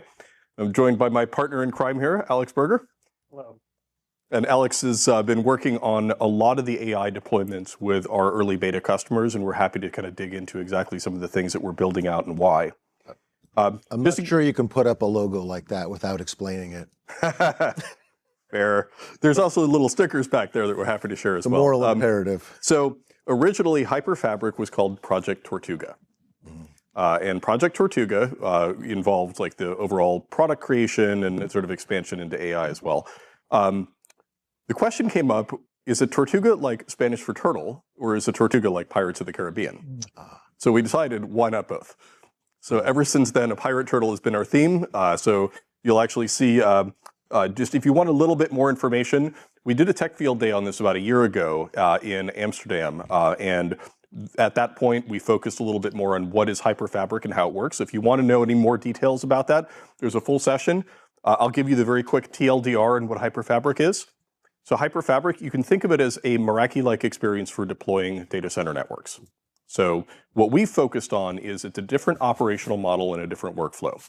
The idea is you can stand up a fabric, pre-design it in cloud, plug in switches, they connect to cloud, and they will dynamically provision the entire fabric. In fact, as soon as you plug in the switches, we will dynamically build the actual network model. And it's actually a full EVPN VXLAN fabric with a substantial amount of capabilities that serves both enterprise customers as well as AI scenarios. So as we go through this, just the key thing to think about is it's a different way of deploying and managing these clusters. Now, we did want to spend a little bit of time talking about AI clusters in the enterprise. And the important part of this discussion is really, we're seeing a lot of different AI cluster deployments. And one of the things we wanted to share with you is everything that you see, a lot of the marketing material, we're talking about huge AI factories. We're talking about about hundreds of megawatts. I'm still waiting for us to get to 1.21 gigawatts of power. We'll get there soon. But in many cases, something this big usually starts off with a question of which nuclear power plant are you co-located next to, what body of water you're going to sink the heat into, and where are you building the new building for all these racks, because none of the requirements fit into a traditional data center. So there's a lot of work happening on this, and it's really important to keep up on where that technology is going. But one of the things we've been focusing on a lot is we are starting to see enterprises deploy more and more AI clusters. And I know at least one of you was talking about running several clusters in sort of the 256 node or less area. And that's really where we're seeing a lot of the growth here. And we see that there's an opportunity. There are differences, though. These are smaller fabrics. They still need the ability to grow. But there's a really interesting thing that we're seeing in that customers are building out multiples of these smaller fabrics, not always the really big fabric. And we'll talk about some of the reasons behind this. So we actually entitled this AI Clusters for the Rest of Us, because there are people out there who are building AI factories, and honestly, you're not going to listen to us to tell you how to build them. But what we are seeing is that there's a lot of our customers that are putting their toe in the water and having to build some incredibly complex network designs where we have the opportunity to actually help them deploy these that actually speed the workflow. And we'll talk about why we built that. So let me also get in front of the other obvious question. So Megan had a fantastic presentation talking about how we build and maintain large AI clusters. One of the things you see is there's a lot of details around understanding ERAs, understanding the right class of service. These are all the details that you want the ability, if you want to control these, fine-tune the networks. We need the technology to allow you to scale up and also fine-tune how these networks build. But we also have a lot of customers that time is of the essence. They need to deploy these quickly, fast, and repeatably. And that's really the difference of why we built Hyperfabric. If you want deep, low-level CLI config control, we have tools that allow you to do that. And we as Cisco have the benefit of being big enough that we have different customers of different sizes. We also have to give right-size solutions for what they build, which is why we're talking about Hyperfabric here. The other important thing that you're going to see is these enterprise AI clusters are looking at what some of the bigger technology is doing. They're slowly coming along. Like right now, most of these clusters are fitting inside of existing data centers if you can find the right amount of power. Most of them are still air-cooled, but we know even those clusters are going to start moving to liquid cooling and start to need some new power build-outs. The other thing that we see, especially on the small side in the enterprise, people want Ethernet. We've already proven that Ethernet can give the actual performance that you need to support the actual back-end network connectivity. So we know that Ethernet is the right tool for the job, but it's also the tool that enterprises understand. So one of the other major things that we've seen is a big focus on that. So what have we really learned about these AI clusters? Well, there's a few interesting things that we didn't really expect at first. One, we are seeing in general, not just in AI, but in data center in general, a lot of workloads coming back from cloud. But when they're coming back from cloud, they're coming back to specific locations for specific reasons. And that has a big impact in how people are building these AI clusters. We're also seeing that enterprises tend to do these in a project or application-specific build-out. It's not just building out a single shared infrastructure, because the money comes with the project, not generally from a big IT budget. Third, the other thing that we're seeing is obviously the technology is evolving really quick. And this is actually the other reason why we see enterprises doing so many more of these deployments, because obviously, if you get done with one, by the time you deploy the next one, the technology has changed, and you actually have to revisit even things like the network architecture and the actual hardware architecture. And in the end, if you haven't done this before, everybody in this room understands a lot of the complexities of an AI cluster. But if you're an AI, or if you're a standard network practitioner, there's a lot to know about these architectures. These are one of the most complex, dense networks you've seen. Ray Lucchese, Silverton Consulting. Do you know why they're rehoming those applications? Yeah, we'll talk about that right here, actually. So good question. So and I'm going to invite in Alex, worked with a lot of our customers who are doing this. There's primarily two reasons. It's either size or sensitivity of the data. So Alex, you've worked with a couple of customers. What was causing them to actually bring these workloads for AI on cloud, or back from cloud rather? Yeah, so in general, a couple of the customers we've been talking with and working with, some of them have incredibly large data sets. Like one of the healthcare research companies that we've been working with has, like in some cases, like a petabyte worth of data per data set that they actually need to process, and trying to get that into the cloud can be really difficult, especially if like that imaging is done locally. In some other cases, we've seen customers have sensitive information, maybe it's intellectual property, and they've been wanting to try to keep that as localized as possible. Those are the two core reasons. So usually size of data set, and then a lot of times the type of data is becoming less and less ideal to have hosted. And distributed inference as well. If you're doing like inference on video, you want to be able to move that inference directly into the source of the video instead of having to backhaul it. Yeah, Frederic Van Haren, High Fence Consulting. That's exactly what we were going to say. It seemed like it was heavily focused on training, right, where large data sets are coming back. And you kind of already started answering it on the inference side. So even on the inference side, you see this coming back? I mean, the public clouds are very popular with elasticity. Oh, they are, but it's a question of where's your data, right? So in many cases, what we're seeing is there are people who want to have a little bit more control over this. And instead of deploying sort of a public cloud instance or trying to pipe that video back, everybody always talks about latency. There's not a lot of cases that we've found where latency really matters that much. But if you're trying to make decisions on video or other data feeds, that's a place where latency really matters. So that's a place where we've seen people try to move it closer. Right. And then maybe an additional question: when they think in small clusters, do you see them building small clusters that do both training and inference, or do you see those clusters being separated? I think we've seen them target a little bit of both. What have you seen, and who are the folks we're working with? Yeah, so in a lot of cases, like training jobs take a long period of time and can span across a significant amount of the resources available. So it depends on it's an it depends answer, but a lot of cases they're separate so that you can keep things that run quickly in one place, and then longer term operations that can kind of sit in their own bubble. Right, because the design is different, right? One is more batch, the other one is latency, and so you can't really have both, right? Yeah. You can try to optimize some things, especially in the network side. You can deliver a network optimized for both, but one of the big things that we're seeing though is that you're seeing more and more of these clusters get built, because the elephant in the room is right now most of our enterprises don't exactly know what they need their clusters for. There's a lot of exploration happening. So the other piece that we're seeing is they're going to build out a cluster. And the reason for building out the first cluster is like our CIO said we needed to do it. What do we do with it?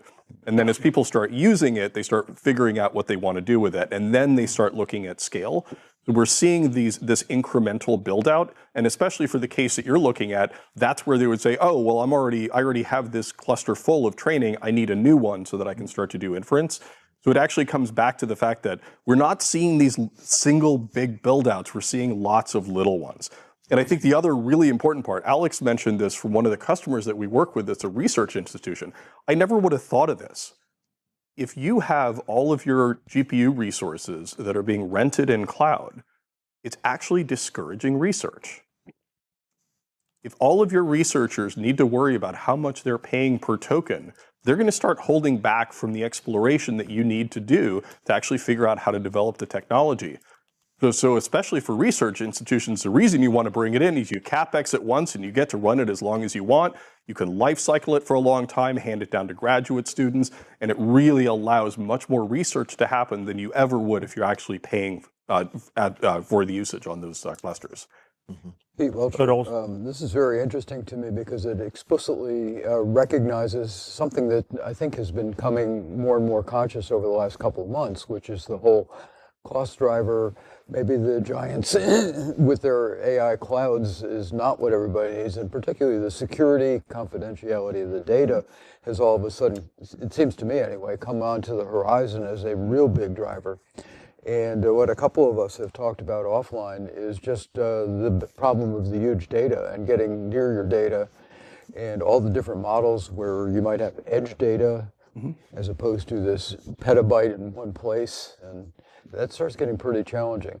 Absolutely. And also, let's just be super clear for the audience. A lot of this is going to happen in cloud. Everybody starts at cloud because it takes a lot of money to build one of these. So you're not going to build these till you know you need it. But again, I'm really glad to hear that because we are seeing the fact that people are really saying we really need to start insourcing a lot of this. Well, I have a pet hobby horse, which is I'm sort of suspicious of large models run by the cloud providers. They're great for natural language type stuff. but I'm wondering whether we're going to see a proliferation of topically specific smaller models, because you can be much more efficient. Yeah, you have the training cost, but you also have a unique data set, so you're not spinning cycles on the whole world, so to speak, or all of language. And it just seems like that might be a possible trend here. Absolutely. Yeah, and we are very curious to see how this goes. We're network geeks, so it's really fascinating to see what the researchers and customers are doing with these models.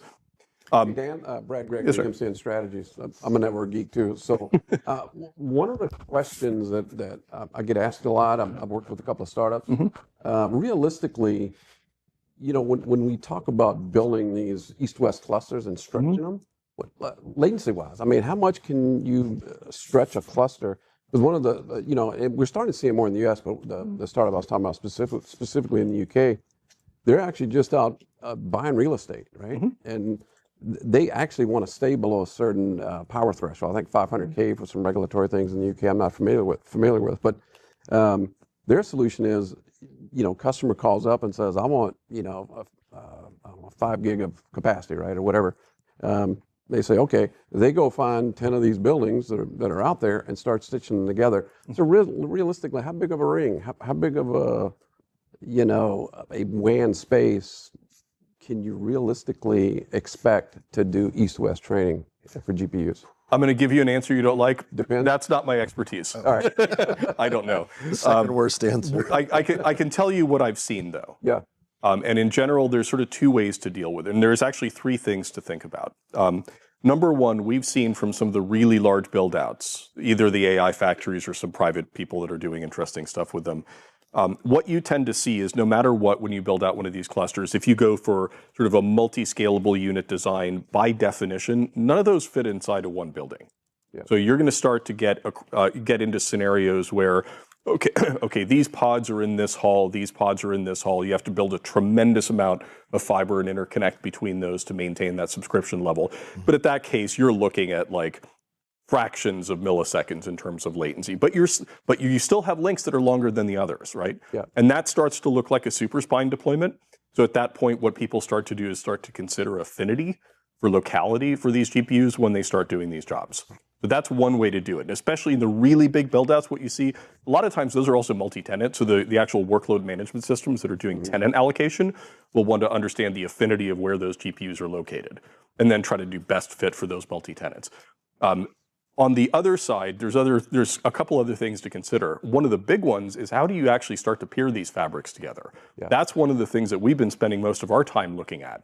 So for us, we know that we can build fabrics very, very large. We can go to super spine, but at some point, you need to peer these fabrics either northbound with existing networks, so you can get multiple tenants in, you can integrate that with an external network, or you may have different data center build-outs. And in our case, we went straight to EVP and VXLAN because it gives us a tremendous amount of flexibility in the underlay network model without a really big penalty in terms of overhead.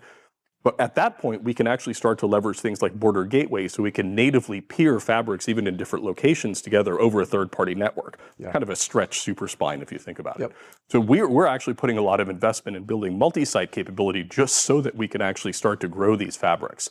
So just on the network side, that's how we are looking at it.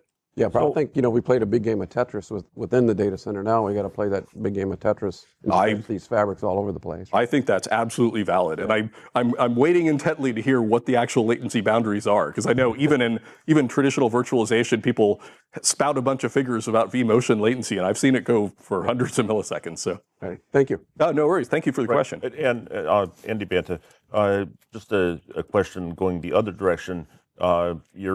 You're talking about how you can go larger and go into, you know, multi-data center. Can you talk a little bit about where you're headed for the density story for attempting to make things more compact and less power hungry? I can touch on that a little bit.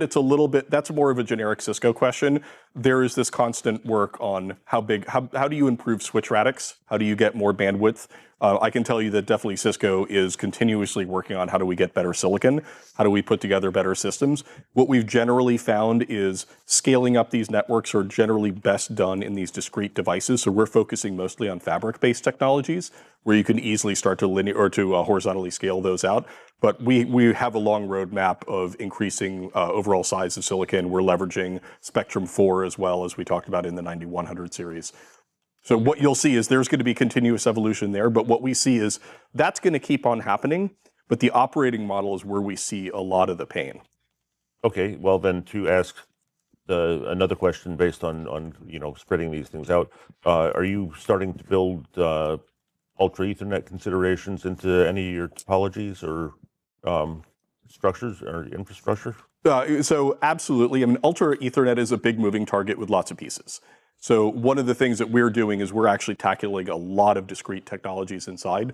So we're starting off with sort of the obvious lossless capabilities, PFC, ECN, lossless capabilities, WDRR weighting so that we can protect things like ECN packets back. There's things like that we're building in. We'll talk about it a little bit later. We're also working closely with NVIDIA for their adaptive routing support, which gives us really very simple and highly effective load balancing across these fabrics. So there's a lot of pieces that are very similar to Ultra Ethernet. As that technology evolves, we will intercept that as well. We believe Ethernet is the right answer. There's a bunch of things like packet trimming and things like that that are happening. Assume that all of that is on our radar on the development scope as well.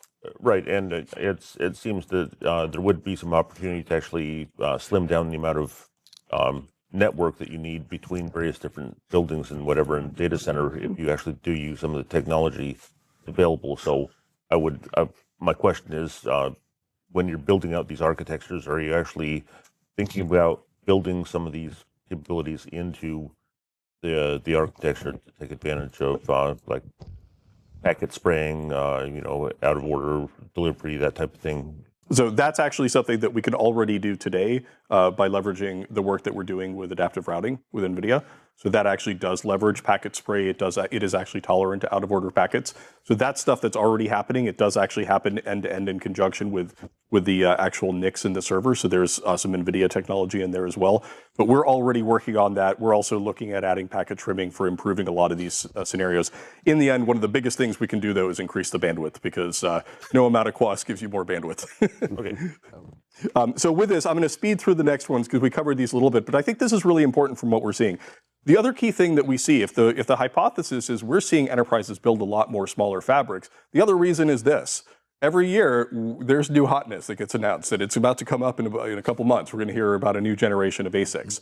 So what we tend to see is because there's this constant turnover, what we're seeing is our enterprises say, well, maybe I don't want to invest all my money in 2026. I want to save some so I can build a new cluster in 2027 to take advantage of that new technology coming out. So I think this is actually one of the things that we're seeing is that at least the customers that we're dealing with are starting to take a very life cycle view for these clusters.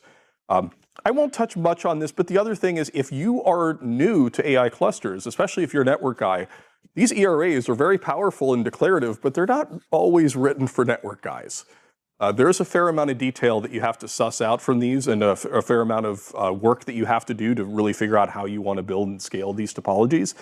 And one of the things that we see is if you're starting to do a lot of these, every one of these cluster build-outs is a pretty significant investment. So if we can help our customers it sounds kind of lame, but you got to figure out what the right answer is before you click the order button. If we can help our customers with that, to help them deploy that, we think that there's a lot of value there. And then sort of the last piece, I think Megan covered this really well, but there it is, it was a little slow. One of the key things here is the network really is the glue between these. And one of the things you find is on deployment side, there's a fair amount of detail in the topologies that you're deploying. You have to plug everything in correctly. You do have to make sure that RDMA is working everywhere. These are not simple network topologies. And as any network guy knows, it's always layer 1, asterisk, unless it's DNS. Right. But there's a lot of layer 1 in these. And this happens both day 0 in design, it happens day 1 in deployment. If you're plugging in hundreds of cables, that's a non-trivial task. Mm-hmm. And troubleshooting that and getting that right, this is the part that people really kind of glance over when they look at this. I like this diagram. I think, Alex, you did this one. This is fantastic. This gives you an idea, if you're a network guy, wow, that's laggy. You're about to see a diagram with lots and lots of wires on it. But this is really kind of what you're in for is even a small cluster can have hundreds of interconnects. And if it's done on fiber, then it's literally double that in terms of transceivers. But anyway, this is basically, we like to show this to customers because this is what you're in for. You got to build this. And it's not, you got to design it. You got to order the components. You have to install it. Then once it's up and running, you have to keep it working. So, can I ask something really quick? oh yeah, please, go ahead. Gina Rosenthal from Digital Sunshine Solutions. And I love that you're saying all this and you're so worried about the customers. What are some of the most common things they ask? I see, like for me, from a product marketing view, I see a lot of talking and how do we compare, like they're already the knowledge they have about networking, because a lot of this looks like it's layer one. It's like, how do we compare to call it an AI cluster? What does that really mean? What are the key things that like trip them up that are different from normal networking? I will give an answer to this and Alex is going to give a better answer to this. So in general, when I talk to customers about this, it's unlike a typical network, it's a highly optimized system. So first, it's a system. So everything really does work end to end. And most of the troubleshooting that you're going to get into has to do with application behavior, and you have to kind of suss out what the problems are underneath if you're not getting that right. So I think the amount of signal that you get as a network engineer is lower in one of these clusters, because you're going to get a call that says my job completion time went from 2 weeks down to 4 weeks. What went wrong? And it could be GPU that had a problem. It could be a server that had a problem. It could be a software issue. It could be a network problem. It could be drops in RDMA. And it's up to you as a network person to have to figure it out, because the unfortunate truth is, just like it's always layer one or DNS, it's always the network first until you can prove that it isn't. So on our side, what we're trying to do is look at, for that experience for our users, because the designs are very, very detailed and have to get done just right. You are basically, in many cases, spatially engineering traffic in the topology and then matching that to the right class of service config. These are the things that most people have done a little bit in their CCIE lab, but generally in most enterprise networks, bandwidth takes care of a lot of cost problems, and you tend not to run into as many of these flow overlaps. Like network guys in many cases aren't ready for the fact that you can have a fat 400 gig flow from one GPU to another that could actually go for a long time. Mm-hmm. And if you're load balancing on 400 gig links, you only have one chance to get that right. Once you have 2 of those that land on the same link, no amount of cost is going to double your bandwidth. So these are some of the discussions that we would have. Alex, you have these discussions with customers, and I said too much. What are you hearing from them? Well, one of the first things I heard, which is kind of fun, is most people are used to lossy traffic. Like, TCP makes it really easy to have even a poorly designed network look good. With lossless traffic, any amount of inconsistency can cause cascading effects to the topology, especially around running workloads. Like we've been doing these EFTs with customers and working with them, and our CX organization was doing some load testing, and it was kind of fun. You'll find out really quickly, or not really quickly, within a few minutes of running a test, that everything looked really good, and then it nosedives if you have a missed cable, maybe an optic failing, or even then, if you've improperly mapped like a DSCP value for lossless traffic. And so the biggest difference, I think, is just that things are it's really important to get things right and know exactly how things are deployed. And there's not a lot of tolerance for any amount of kind of inconsistency config-wise. So. And the answer to your question would actually be, this is the first thing I would talk to somebody about, is this slide. So we put this together for this discussion, but we've intuitively known this, but we realized we actually wanted to graphically show this. Okay, a very famous guy gets up on stage a few miles away and introduces a new set of GPUs. Start. Your CIO says, I want a cluster. Okay, so it's on you. What do you got to do? There's a design phase. You have to look at the arrays, figure out what your overall design is, and you have to know exactly what your design is before you order something. If you haven't done this before, this is not a day-long project. This could be weeks or longer. You may want to consult with people. You may want to understand that you're interpreting these ERAs correctly. Okay, and at that point, now you start to order the gear. This is high-performance stuff. This doesn't show up overnight. There's lead time on getting the gear. I was going to say, I think you need a bigger gap between order and install. I was trying to be as conservative as I can. I was trying to keep this inside of a year. And most people, what we're seeing, if you put all these together, it's 6+ months for all these phases to get done before you get to handoff. And that's if things go well. And little stuff has huge impacts. Alex is going to show you a demo where we do things like cable plans and figure out transceivers. It sounds really silly, but that's the thing that causes delay at that install time. If you've ordered a whole bunch of transceivers and you suddenly realize these have MPO plugs, but all your structured cabling has LC, how long does that take you to fix? Like, getting in front of this stuff and realizing that you're on a timetable matters, because in the end, the time before handoff, this is your time to first token or time to first value. And you, as a practitioner, are going to be judged on that. Okay, well, that's just the first piece. Once you've gotten that, now your cluster's in production. Yay, everybody's happy. Okay, now your researchers are starting to worry about or starting to work on it. And now, when you talk to your accountants, then they're trying to start to think about the depreciation cycle, because you bought this gear.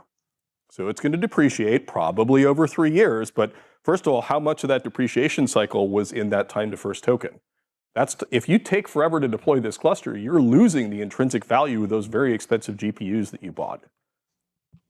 Well, everybody who's deploying one of these clusters has one goal, and that is get to handoff before the next generation gets announced, right?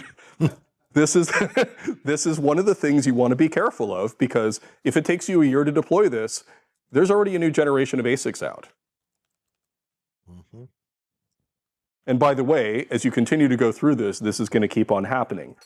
The one thing that doesn't really change here, though, is that you have, as an operations team, an ongoing burden of running this cluster. These clusters are not set it and forget it. There's enough components that are running very, very hot. It's not quite as bad, but if you remember if you go to the Computer History Museum, they'll tell you about the old mainframe days where they had people that were swapping out tubes every day. You're going to spend a non-zero amount of time troubleshooting transceivers that died or GPUs that died. There is a fair amount of work that actually continuously happens. So as these continue to life cycle, this problem doesn't go away. So what we're seeing is, if you look at everything we've talked about, we're seeing more and more of these clusters, but because of all these factors, what you're seeing is more and more of these build-outs. So a lot of the work that you see is starting to multiply for our customers. And that's really where we see this come in. And I'm going to hand it over to Alex to show you some of the things we've done in Hyperfabric to address that. Before you go down that path, Ray Lucchese, Silverton Consulting, is a Hyperfabric a professional solution, professional services solution? Is it a SaaS solution? Is it just how your GUI works? Or? Oh, it's a great question. Hyperfabric is a SaaS solution. It is a cloud controller. It is a user workflow that Alex is going to walk you through. It builds the network. It extends visibility into the servers themselves. So we have network layer end-to-end visibility inside the cluster. And it allows you to actually go through day zero to day end and lifecycle manage the cluster in one product. So let me get in front of the other question. We talked about it a little bit earlier. Like, Cisco has different products for these things. We have Hyperfabric. If you're going to go through this a lot and you need a guaranteed outcome, we've built something that'll help you lifecycle and get these deployed right the first time. This is something that, if you know what you want, we can help speed it up. We also have products where, if you're trying to fine-tune and get detailed configuration control, that's where we have products that allow you to actually get that level of control. But at the same time, there's sort of more to do on that deployment. So I'm sure that question was going to come up, so I wanted to put that out there. But Alex, what are you... Yes. So let's say you had, I don't know, a 96 GPU, 12 server environment. How long would Hyperfabric take to get that configured, I guess, is really the answer. Yeah, let's do a demo. I was going to say also, if we, just from some of the work we've been doing with like our own internal IT teams, if we look at a 256 GPU deployment, they were able to go from obviously having the hardware, but having everything deployed in about a week, maybe plus a couple days. And that includes like all the cabling, burn in, and getting things like ready to. So the order configuration was done long before that week began. Well, yeah. So I'll walk you through like what we've done to try to speed up things so it's very cookie cutter and easy to get going. But in that case, like, I'll walk you through it. But we've tried to do things to make sure that it's not like a 6-month project to get things out the door. So as Dan was mentioning, this is a SaaS service. Everything in Hyperfabric starts with what we call a blueprint. And a blueprint is going to be everything from the design to the actual operating environment that you'll manage and build configurations with. Anyone can get in and log in to hyperfabric.cisco.com if you have a Cisco login. And you can actually go and build blueprints and start working with it. You don't have to buy anything. And the main reason behind that was we wanted to give customers, partners, and folks the ability to start getting in the actual dashboard itself, but also be able to use this as a tool for building out designs and then turning those into orders. And so you can actually go, and for instance, I can click Add New Fabric. And if I click New from Template, we have just common data center fabrics, but we've also got this tab here for AI clusters. The idea behind this was we worked with NVIDIA, and we have like an enterprise reference architecture for Hyperfabric. We've also got others for Nexus Dashboard and the rest of our data center portfolio. But we worked with NVIDIA to make sure we could build out and have templates that match the NVIDIA ERA compliant designs with the appropriate hardware, speeds, et cetera. And so we've got a few different options. As Dan was mentioning, we try to do something that's repeatable, consistent. And so we have anything from like a small cluster, which in this case, is about 4 GPU servers or an NVIDIA scale unit. But if I scroll down here, one of our larger clusters is like a 256 GPU template. And so I'll click here, select. Once I click select, we give you the ability to make modifications. So it's not like a template, you're locked in, can't do anything different. You could get in here and you could actually increase the number of switches in the back end, for instance. We could modify, maybe you want port side intake for air. Turns out a lot of people like having their switches all mounted the same direction. Some don't, though, so we had to give some optionality there. And then we even get into things like the GPU servers. So today we have support for our HGX H200 Cisco 885 chassis. We are going to be adding some others, like the smaller form factor 845 with the RTX GPUs. But we give you the ability to change quantities, change values, as well as we have a storage provider. We're working with VAST. And so we have our C225s running VAST storage. And so you can actually then build out also the storage environment. And so if we don't want to make any modifications, we could easily go down here and you'll notice this nice little matrix of connectivity. So if I, for instance, wanted to modify connections between different groups of devices, I could come in here and we've already predetermined the optics that we wanted to use. And in this case, these are 800 gig to 800 gig NICs that we're going to be interconnecting. But if you needed to, and let's say we had another 800 gig optic, you could come in here and make a modification and save that. And then we're actually going to give you the ability to export this to a bill of materials. And so let's just say that everything here looks good. I'm going to click Save Fabric Blueprint. And right now what we're doing is we're actually calculating that a lot of this really useful information that me, as a person that doesn't like to build a bill of materials, and I don't like Excel enough to build cable plans, really appreciate. And so I'm going to run cabling. Did you have a comment? Yeah, as Alex is doing this, the key here is what's really happening is we're taking this template, but we're actually turning it into a data structure that is the configuration for the entire network. There is no difference between the blueprint and a config. You could even have things like BGP peering, actual network definitions, multi-site definitions, all as part of that. It's actually generating the full network all at once, and the cabling is done procedurally. That work that you have to do to figure out that port on that switch goes to that port on that switch. The reason we're running cabling is every one of those cabling groups, we are procedurally building those, testing, and actually putting in, testing that the right transceivers will fit inside of that, and doing all that work that you would normally do at the design time. So at that design time, we've done this in what, 10 seconds or so? Yes, sir. So 10 seconds to do 3 days worth of cabling. At least design. Plan. We haven't plugged it in yet. I should say 3 days worth of beating your head against the table due to Excel for a cable plan. Sorry, I worked with a couple different groups that were like, no, I need this in Excel format. And I'm like, oh, come on. Really? Right. But do you print out the labels? We've had that request. I'm not surprised. Did you tell me quantity and length of cables to order? Like specifically, like is it gonna be at the top end versus the bottom end? Absolutely, yeah. So one of the things I wanted to point out, and then I'll show you like the kind of some of the things we've added on here. But in this case, this is just the back-end fabric connectivity for the GPUs for the east-west traffic. And since we ran that auto cabling, we're actually going to give you a step-by-step list of all of the different port-to-port connections that need to be present, including the rail group assignments. But before we get there, let's say this design looks great. Yes, let's spend a lot of money. We can go to this deployment tab. And this is where we've actually built out a list of every single PID and quantity that you need to actually order. And so we can scroll down here, and you'll notice this thing scrolls for a while, which I had to build one of these by hand before we had this done. I don't enjoy that at all. It took a lot of work, and you can easily fat finger like an optic and then have something that is completely different than what you expected. But not only do we give you this list here, we actually give you the ability to request an estimate ID. And that'll go right into CCW. And the nice thing there is then I know I didn't make any mistakes. For the audience, what's CCW? Sorry, Cisco Commerce Workspace, which if you're a customer, you may not ever see CCW, but this is a big thing for partners and for Cisco to quote out and then provide orderability. Thank you for that. I always forget that acronym is not necessarily well known.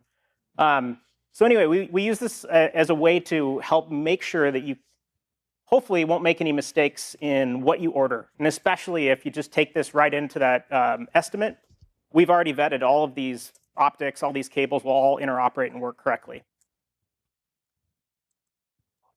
Yes. Oh, wow, I got a minute. Sweet. All right, give me 1 second here. So I just wanted to give an example of an environment that's operational because I wanted to talk through a couple things that are important. We are a network management platform, but with these AI pods, we also need to be able to provide visibility into the server side. And so with a Hyperfabric AI pod deployment, we also have agents that actually live on those storage appliances and on the GPU nodes so that we can see connectivity and validate cabling.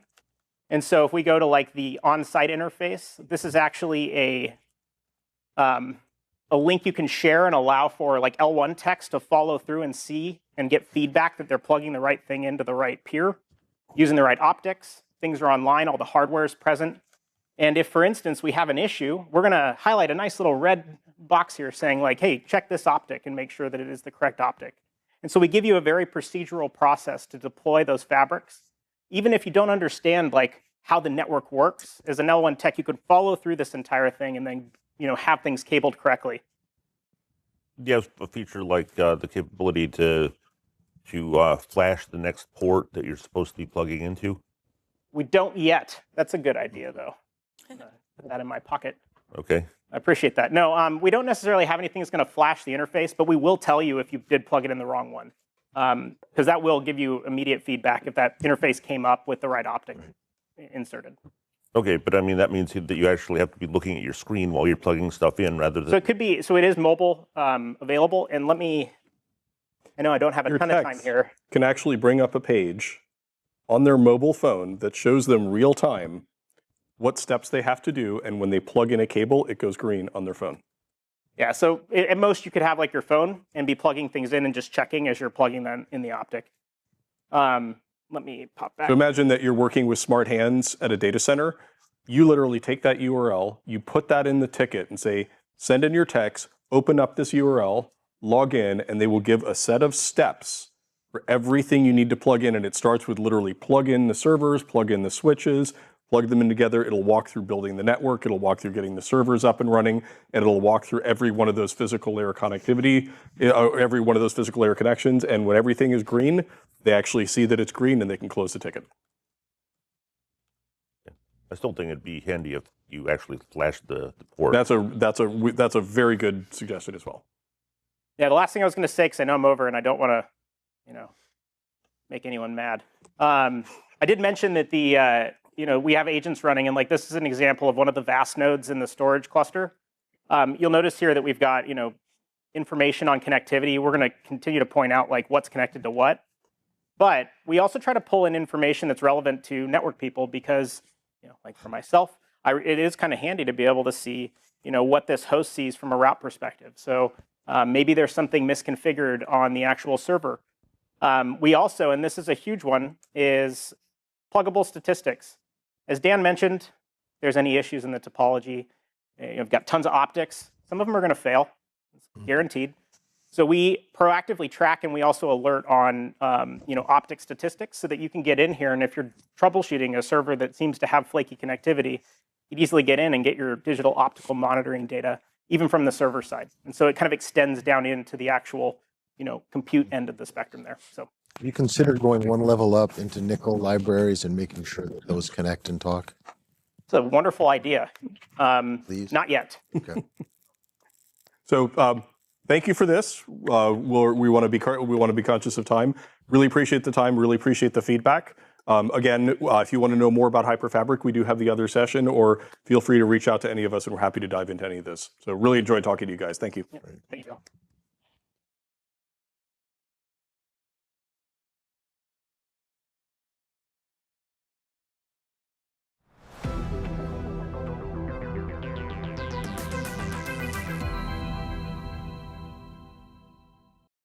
Hey everyone, it's Alan Schimmel from Techstrong. Welcome to our next session in our dynamic series of conversations between select thought leaders at Microsoft, as well as some of the analysts from the Futurum Group. In this session, we have Tiffany Tracy, VP of Product Management for the Power Platform at Microsoft, and as well as analyst from Futurum Group, Keith Kirkpatrick. This session is titled Agentic Automation. In this session, Tiffany is going to lead us on a deep dive into the operational realities of agentic automation. It's a world where apps, agents, and chat are converging to reshape enterprise execution. We hope you'll discover how AI empowers everyone, with a special focus on those who need accessibility and disability support.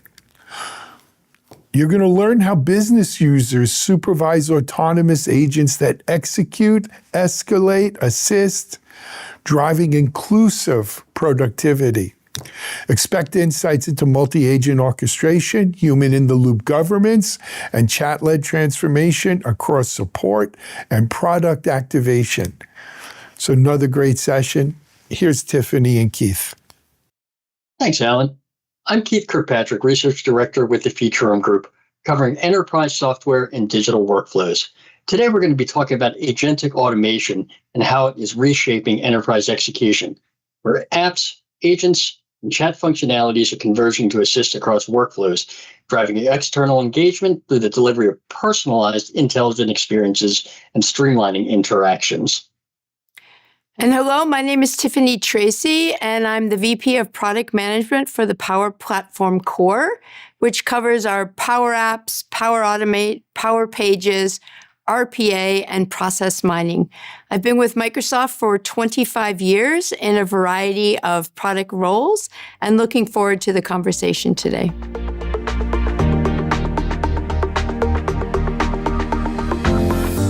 As we're both aware, we really can't get away from a discussion about today's technology without talking about agentic AI.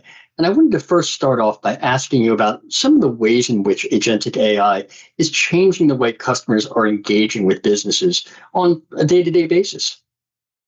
Yeah, so I think it's great if we first start with the fact that agentic AI is going to change the way we work, right? We're moving much more into these human-led, agent-operated environments. And some of the big changes that come with that are we're going to move much more from this very task-based focus to a more intent and goal-driven focus.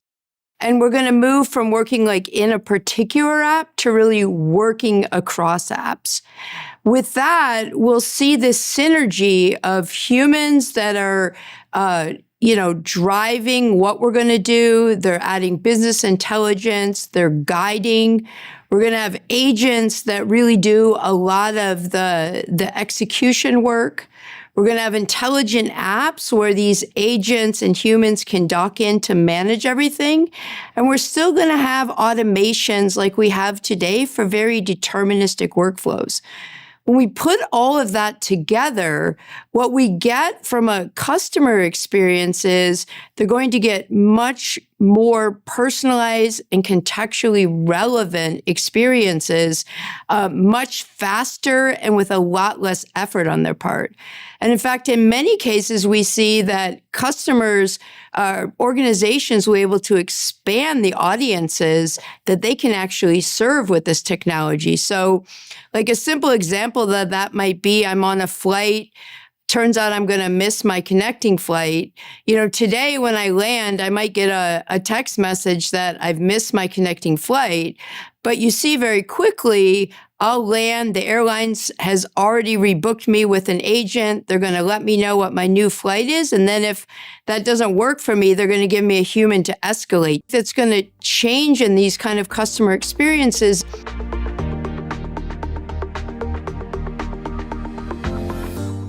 Can you talk to me a little bit about how we're going to see all of this automation, intelligent automation, be managed? So one of the powers of this agentic transformation is you begin to get intelligence on tap. So you have these different agents that you can leverage for different business functions. A level 1 agent, I think most of us have probably experienced in this point, and that is AI is maybe we're asking it questions or it's giving us a set of information.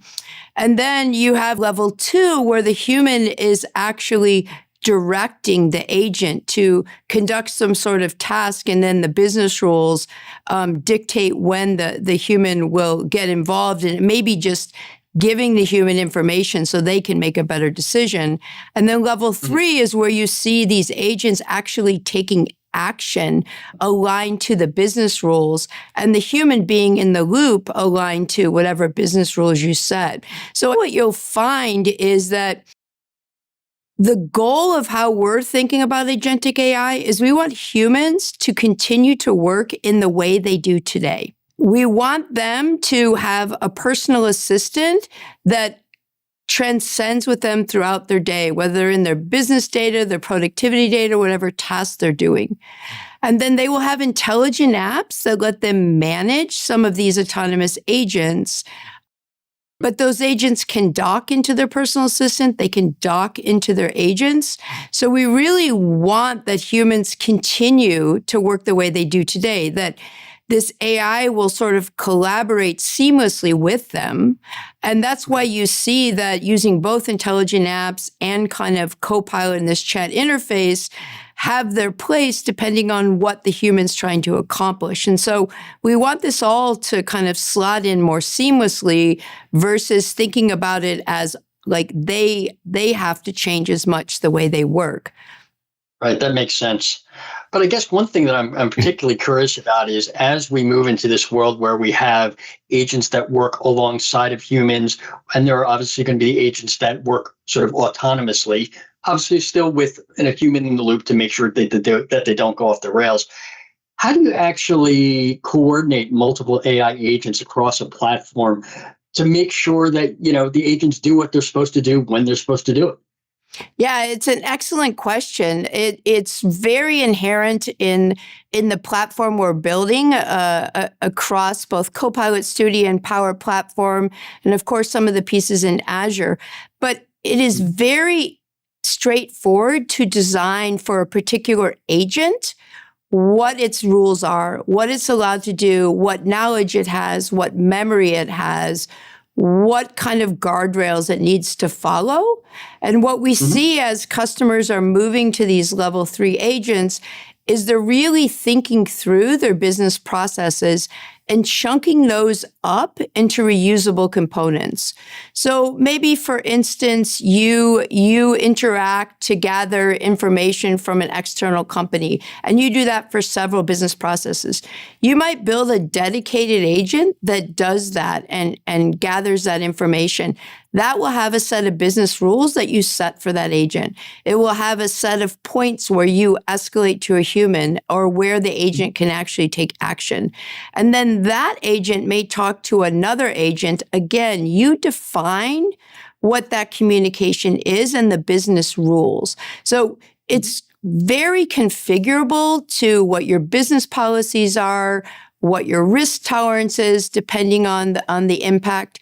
The other piece is it's quite straightforward to evolve those business rules. So maybe, for instance, you start with an agent that makes recommendations on approving insurance claims or approving purchase orders. You might say that when you start, every single one of those has to be validated by a human. Then maybe you say, wow, that's going really well. If it's under such amount, $1,000, the agent can auto approve. If it's over that, the human still has to make that decision. And then you keep ratcheting that up as you build confidence in the agentic system you've created. And those things are very straightforward to configure and continuing to evolve.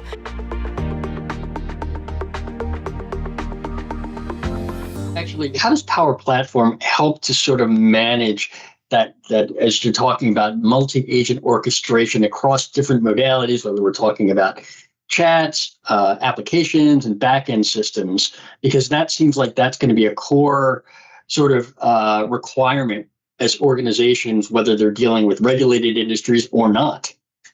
Absolutely. So when you think about the Power Platform, one, we have a tremendous amount of line of business, large scale apps running on the platform today. And I think it's really important to note for those customers, we are going to bring AI to where they're working today and let them use AI to add even more value to the applications they have today. Then we're introducing new tools for building agents and some of these intelligent apps that will dock the agents in. All of that will still run on the Power Platform managed environments. So all of the governance that you're used to in the Power Platform will extend to this agentic transformation so that customers have confidence that they are running in a managed environment, that they have the ability to set the policies, to manage it, to audit it, to understand RAI, all of the different components they need. But that will be within the core platform that they have come to trust in managed environments. Tiffany, you just mentioned something that's really interesting, and you've been talking about it throughout our conversation, about the idea of human-in-the-loop governance. I'm curious, how do you actually embed that into agentic workflows without sort of slowing down automations or creating unnecessary bottlenecks? So human-in-the-loop can be orchestrated at any milestone in the process that makes sense for that process or that business. This is one of the places that we think intelligent Power Apps is going to play a large role. So you can imagine that I might have, 1,000 automations or 1,000 agents that are running, and I have this intelligent app that lets me go through and quickly approve, guide, change, whatever needs to happen to ensure that the human is guiding but not slowing down the process. And I think this is one of the roles we see for intelligent apps as we go forward. What about, the other thing I've heard about is the use of adaptive risk models and how that might help ensure that agents just remain compliant with any kind of regulatory or even business guidelines. Can you talk to me a little bit about that? So for every agentic solution, the organization really needs to think through a concept we call evals. And those evals are what are letting you know that the quality, the functionality, the reliability is all within your guidelines. And so it depends on the agentic solution, but you're going to have metrics that tell you the functionality and the reliability. It's going to let you know the quality of the response. If it's an agent that's creating some sort of UX or interface, you're going to have metrics that let you test if that is high quality and functional. And then, of course, you're going to have evals around responsible AI. And so depending on the solution, one of the first things you want to do as you get started is define for the type of solution you have, what are the areas that will be key and what are the metrics and tests you want to use And then there'll be multiple ways to ensure that those metrics are on track.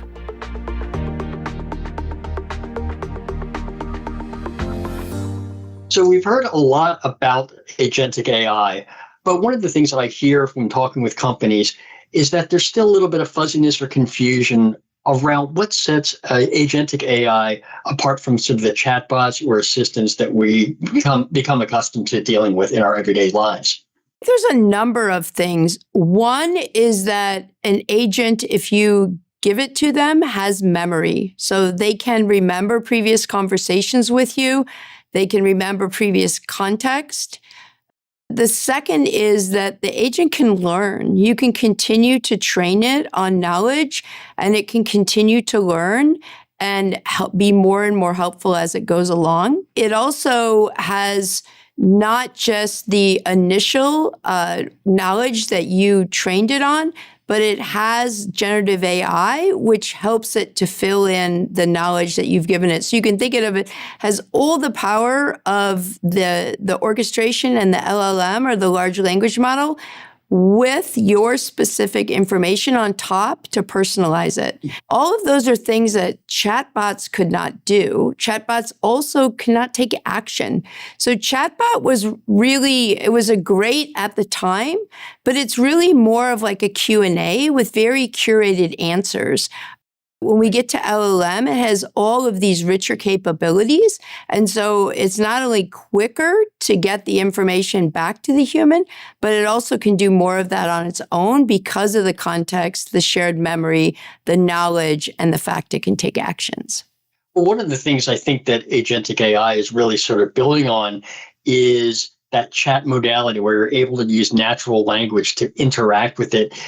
Do you see that as being sort of, another sort of real selling point for using agentic AI? Because you are able to, anyone can interact with it. You don't need to program, you don't need to remember specific terms or anything like that. Natural language interfaces are going to have a large role in agentic AI because as humans, that's an interface that we enjoy, and has a much lower barrier for people to participate in. So I think natural language and being able to, type what you want an app to do or what you want an agent to do for you and be able to go create that will absolutely have a large role in that. Again, I think it will depend on the business solution. We also know that humans are more comfortable in sort of like a personal assistant, like a co-pilot realm, talking back and forth because that's how they interact with their other coworkers. And so we really want, as much as possible, to have the humans still work in the way that they're accustomed to working. So they might, ping a coworker to ask a question. Now they might ping their personal assistant to ask that question. There will be places where they'll actually go into an intelligent app because that's the best interface for them. And then they may continue to ask their personal assistant questions about that app. So they will be much quicker to learn about that app and what they're doing. But then natural language interface is definitely going to play a key role because of the way it lowers the barrier and allows humans to continue to interact with the technology in a way that they're most comfortable. So it sounds like what you're describing is sort of an agent first or assistant first approach to interacting with systems. Is that kind of what we're moving toward? I would kind of flip it around. I think it's a human first, a human led. I think that human is going to have a personal assistant like Copilot that transcends their day with them, understands their productivity context, their business context, how they like to communicate, how they don't like to communicate. It's going to be more kind of, I'll call it, connected with the human and their personality. And then I think there's going to be a set of intelligent apps and agents that dock into those places. Agents may dock into your apps. Agents may dock into your personal assistant, depending on what they do.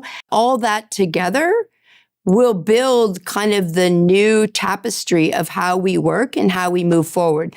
But I think it's the human at the center with these technologies helping to make them more productive and giving them more time to think strategically, to be creative, and to think about what they can do next. We know from all kinds of studies that 80% of people in organizations say they don't have enough time to do what they want to do, to think about the things they want to think. So we're thinking about how we empower that human and how they now have more time for those strategic, creative things.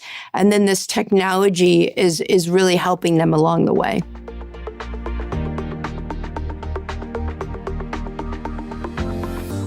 Tiffany, one thing you mentioned is that AI should be for everyone.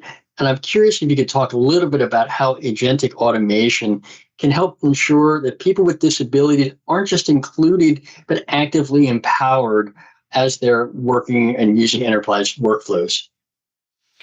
Yeah, this is an area I feel extremely passionate about what we've seen so far with particularly Copilot and some of the automations that have been done in Teams and some other places. So, there's lots of different situations that people with disabilities face. You may have someone who has hearing loss, and now with the transcript on a meeting, they can fill in where something wasn't quite clear to them.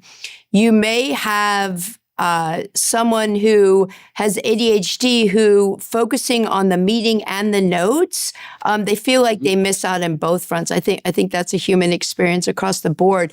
Now with meeting notes and the transcription, like you can stay 100% focused on the conversation in the meeting and know the rest of that is going to be there for you. You could flip this over to other environments like schools or education where the concept of meeting notes can help students take notes in lectures and they can have it all there so they're focused on their learning in the moment. I mean, a lot of these agentic AI pieces are going to help humans be fully present in the moment and know all this other stuff is there for them to use later, but they're not having to multitask in the moment. And the numbers are showing people see the real impact to that. They feel like the quality of their work is better. They feel like they are more included. They feel like they have better performance. And they feel like the meaning of their work has actually gone up. We're just seeing the beginning of all the impact that this is going to have for us. Tiffany, can you give me an example where agentic AI has provided an outsized impact above and beyond what you either might have expected or what we could have previously done? Yes, we see many times that the spark for starting with AI is around efficiency or productivity. But what we're hearing from customers is they're seeing a number of other vectors of impact. Accessibility and inclusion has been a really strong one, which I'll talk about. Being able to upskill and learn has been another one that's come up quite strongly. In fact, EY, Ernst & Young, recently did a study where they interviewed over 300 people who had been using Microsoft Copilot, asking them how did it impact their work. All of these 300 people identified as having a disability. And over 75% of them said they felt like Copilot had made them more productive at work. They kind of laid that along three lines. One was removing barriers. 88% said they were doing better communications by using Copilot than they had in the past. They also talked about feeling more included and feeling like the quality of their work had gone up. That was over 85%. And they also talked about feeling like they were getting more meaning out of their work because of their productivity and the quality. So that is just a tremendous additional benefit that we're seeing from AI, where organizations are able to ensure that every team member is bringing their best selves to work and doing the best role that they can. And I think we will just see more and more of this as we move forward. Because as Copilot and some of the other AI continues to learn even more and more and becomes more personalized, it can even help in other ways that will be very valuable for people. So Tiffany, I was wondering if you could share some examples about how agentic technology is being designed with accessibility in mind. Yeah, so as you know, Microsoft's had a long history of thinking about accessibility features in our products, whether that's been sort of in Xbox and assistive controllers or Office and the many accessibility features we provide there. That same sort of mission is moving into agentic AI. So we can think about what are the new accessibility features that maybe in the past weren't as feasible that now we can bring to the forefront. Some of them are already out. You think about Teams meetings, Teams transcripts. You think about things like Copilot being able to ask questions across all of your graph data. As we move forward, we see even new opportunities. For example, the Teams team is thinking about how today in a Teams transcript, you have whatever has been said verbally. You know, might be another language, might be in English, might be in multiple languages, but it's what was spoken. In the future, what they want to do is include what was signed in the meeting into the transcript. So everybody has a complete transcript, whether that was spoken or whether that was signed. And that's just one example of the many type of agentic AI features that we feel like is now feasible that we're exploring. So I was wondering if you could tell me about how agentic automation has really streamlined very personal or sensitive processes and procedures. One of the areas that would be a great example of this might be human onboarding. So we each come to a new role or a new set of work with various backgrounds, with strengths and places, things we know nothing about. And agentic AI can really personalize helping that human on board in a way that they feel completely comfortable. They can ask many questions. They can get access to many resources. They can get recommendations and guidance that will help them learn at a much quicker pace, but not something whereas in the past they would have had to share very broadly with their new team that they didn't understand a concept or they didn't have this experience, or maybe it's very difficult in a large conference room to hear the voices. And so agentic AI has the opportunity to really help speed up that onboarding, personalize that onboarding, and do it in a way that is really taking the human into account and helping them do that in the best way possible, in a way that's sensitive to things and very positive and productive. Well, thank you very much, Tiffany, for a great conversation and real insight into the world of agentic technology. Thank you, Keith. I really enjoyed our conversation today. It's always fun to talk about the transformation that's ahead of us and how agentic AI is going to help all of us move forward. Today, we heard a lot about agents, and I think some of the things that really resonated with me was the fact that ultimately, to have success, you need to start with humans, looking at processes and goals, and then bring in the technology. Now, of course, there's a need for platforms that can really provide an orchestrated agent experience across intelligent apps, agents, and of course, all of the workflows that are integral to really driving real business benefits.